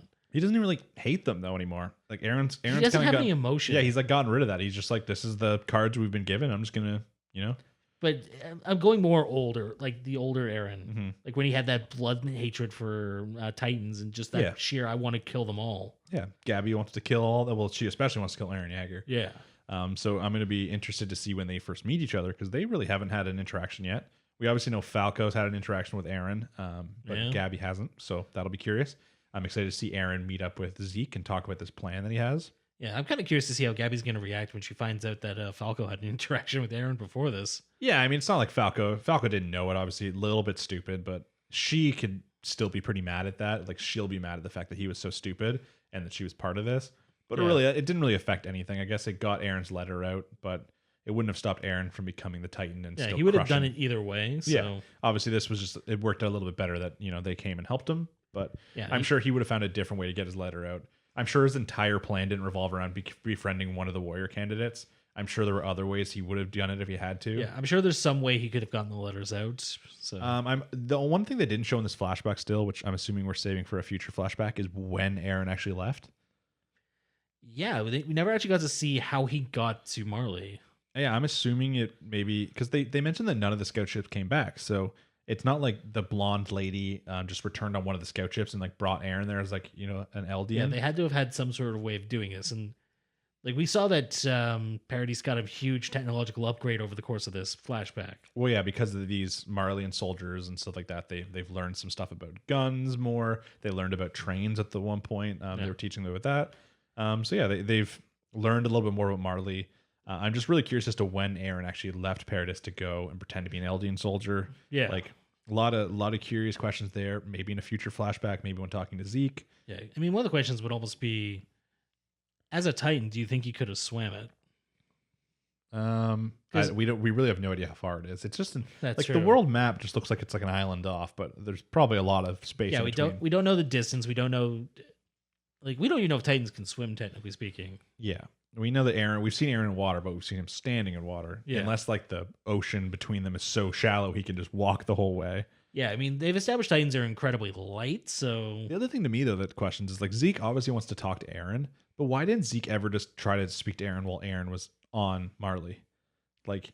He might not have known he was there. Well, that's what I question. Like, Zeke wouldn't have gotten any word back. He sent these soldiers out, but, like, how did he know that this was going to happen? He sent them out. For all he would have known, the people of Paradis would have actually just killed all these soldiers and not given his plan a try. Yeah, because... I mean, they do talk about wireless radio, but we don't know the range on those. Yeah, we assume that. I feel like Zeke hasn't had any confirmation until these soldiers show up, until maybe Aaron makes some sort of contact with him while he's there. But these are all things that we probably have to wait to see a Zeke-Aaron interaction with, probably in the next episode or maybe 2 episodes. Yeah, they're going to clear up a lot of information for us in the next episode. The next one seems to be very political. Once again, there's obviously a lot of political questions. Obviously, all these people in Paradis really hate the Marleyans at this point, as we've seen. So you still have a group of Marleyans / some of these other people that work for main like the Eldian restoration thing with Zeke. Still there, still under like gunpoint when we last see them. Like it kind of felt like they just pulled their guns on them because they dropped off the serum. And it's like, listen, we trust you, but you're kind of close with Zeke, and we don't know if we can trust Zeke. Yeah, as we showed, it was from the Levi Zeke interaction. Levi's like, okay, if you have a plan that'll work, he's like, then I can refrain from cutting you up right now. He's like, but I really would like to, though. So, yeah, next episode is going to probably answer a lot of these questions, a lot of this Zeke intrigue. I'm really curious to see when Zeke's whole mindset changed, or if it was like this the entire time, which was like my guess that him selling out his parents was part of this like 100-step plan to achieve the goal of his parents. But that's like real, like he's a kid at this point, right? You got to think how much could he have actually done? This would have been before he even got the Beast Titan power, so it's not like he had like other knowledge that he inherited to kind of go off of. So we'll have to wait to find out about that. Because I mean, even while they're writing, Levi specifically says like we could very easily just cut you up, send you back with information about this whole plan. Yeah, and then grandparents will be dead. Yeah, they'll kill your grandparents. That's like him basically saying like, "Don't fuck us over, or we could really fuck you over." Yeah, so it does kind of imply that Zeke cares about his family because he put them on the table as kind of a assurance. Mm-hmm. So we don't know if that was the case. Like, why would he turn in his parents if he's working towards the same goal his parents were working towards? I have no idea. So I almost wonder if he had this revelation later in life, maybe after he got the Beast Titans. So it's possible. It could have been really any time. Like it could have even been not till after the original Paradis Island attack, right? Where he attacks the scouts at the end of season 3, and he goes back and he decides he's like, no, you know what? I'm gonna chill with my brother. We're gonna do shit together. We're gonna save our race. We really have no idea. It's entirely possible that after he got fucked up by the Scout Corps, he went, maybe they're not that bad. Like they have the drive to survive. Yeah. Plus, as I said, he has a direct family member there, so maybe he's just like, you know what, Eldians. I'm tired. Sibling. Yeah, he's like, I'm tired of being fucking subjected to Marley and rule. He's like, we're the better race. We're the supreme race. We're the ones who are given these Titan powers. Fuck it. Like, let's do this. Yeah. Probably stuff we won't learn till next episode. So obviously stick tuned. We're going to be talking about the next episode on the next episode of our podcast next week. We will. If you have any theories, any of that, once again, no spoilers, leave them down below. One thing I've heard some thoughts of is that some people think that the end of this season isn't going to be the end, that it's going to be this season because the manga hasn't ended yet, and then like a movie to finish off the whole thing. Maybe. Which would be kind of curious. From what I've seen, I feel like the manga still has a lot of ground to cover. Well, yeah, because it's going till April, which a lot of people think they're going to have the same ending. And obviously, if you think the anime is going to end before April, it wouldn't make very much sense to continue the manga like then. So a lot of people think it's going to be this season's going to end, and there's going to be like 1 2-hour movie special, especially after like the success of the the Demon Slayer movie. True. That it's possible they're going to finish off the series in like with a movie. Yeah, I mean, there's a little bit of a difference there because Demon Slayer is getting another season, is my understanding. So the movie's just serving as kind of as a stopgap. But imagine how you think the Demon Slayer movie did well, but imagine one of the most popular anime series of all time has a movie you have to watch to see the finale of the show. I mean, yeah. And how many people are going to have to watch this? That would definitely work. I mean, my big question is like, how close to the end? Like, how close is the anime to the end of the manga at this point? I hear that it's still pretty much like there's some small details, but I meant like time wise. Like, how many chapters between what we just saw in the anime to the point that they're at now? That I don't know. Because if there's a shit ton of content in there, I don't know if they'll be able to cover that in this season and a movie. No, probably not. So we'll probably get something closer to like the original Full Metal Alchemist, where it's close, but with like a sanctioned ending. Yeah, I'd be curious either way. If they do a movie, I'll obviously watch it. I don't mind that much. Some people are like, oh no, they're going to come up with a secret another season. I don't think they're going to call this Attack on Titan final season to then be like, by the way, we're going to do another season. Like you can't just say final season and just come up with the actual final season. Yeah, the real final season. Unlikely, but if there's a movie, fuck it, I'll watch it. Obviously, yeah. I just want a nice ending to the show. If the show ends well, it'll go down as like a masterpiece series, like one of the best anime of all time, probably. Yeah, as long as they don't fuck up the ending, 'cause like a series like this where everything kind of ties together as time goes on, the ending is going to be key. I think that you could even do like a mediocre ending, and your anime is still gonna be fine as a whole. They just can't really do like a terrible ending, or else it'll really go downhill. But we'll have to wait to the ending to see. We're still a couple weeks away from that, a couple months away from that. I think because this is like the 6th episode. This would have been the 5th or 6th episode on this. No, it would have been farther than 5th because it started before all these other shows. So I think it would have been the 7th, or I think 60 or 61 was the first episode of this season. Okay, yeah. Because this started back in December when the other anime season was still going on. True. So yeah, either way, we probably still have at least another 5, 6, maybe 7 episodes to go. So if you're a fan of watching Attack on Titan, then obviously keep watching it and keep watching us because we're going to be talking about it right to the end. And every single week is probably going to get a little bit more epic as we get closer to the finale. Yeah, I'm just curious to see if they're going to kill anyone else off. Well, they will. I don't know exactly. I don't think we're going to get like a death next episode. But as we get in like the last 3 episodes, there's going to be at least a death every single one, probably multiple at some point. It's just going to be a question of like who actually manages to survive. Yeah, I mean, I think we'll have that talk when we get closer towards the end. Maybe doing some final finale predictions as we get a little bit closer.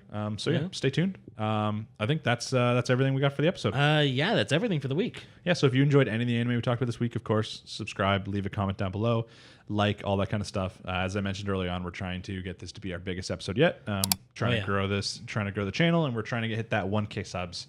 Maybe by the end of the year. So maybe that's our goal for 2021. I think it is, and any interaction for that is appreciated. Doesn't matter if you just give a shit on our theories. Like if we're completely off base with something like Kumo Desu or Mushoku Tensei, just tell us. Yeah, comment for the algorithm. Listen, as much we want those comments discussing the stuff.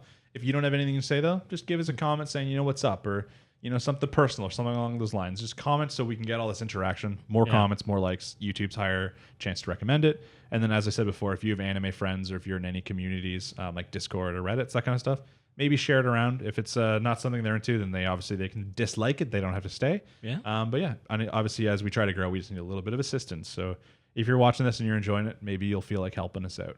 Oh, yeah. I think other than that, guys, I've been Cam. I've been Jimmy. And take it easy, guys. We'll see you next week for another week of anime.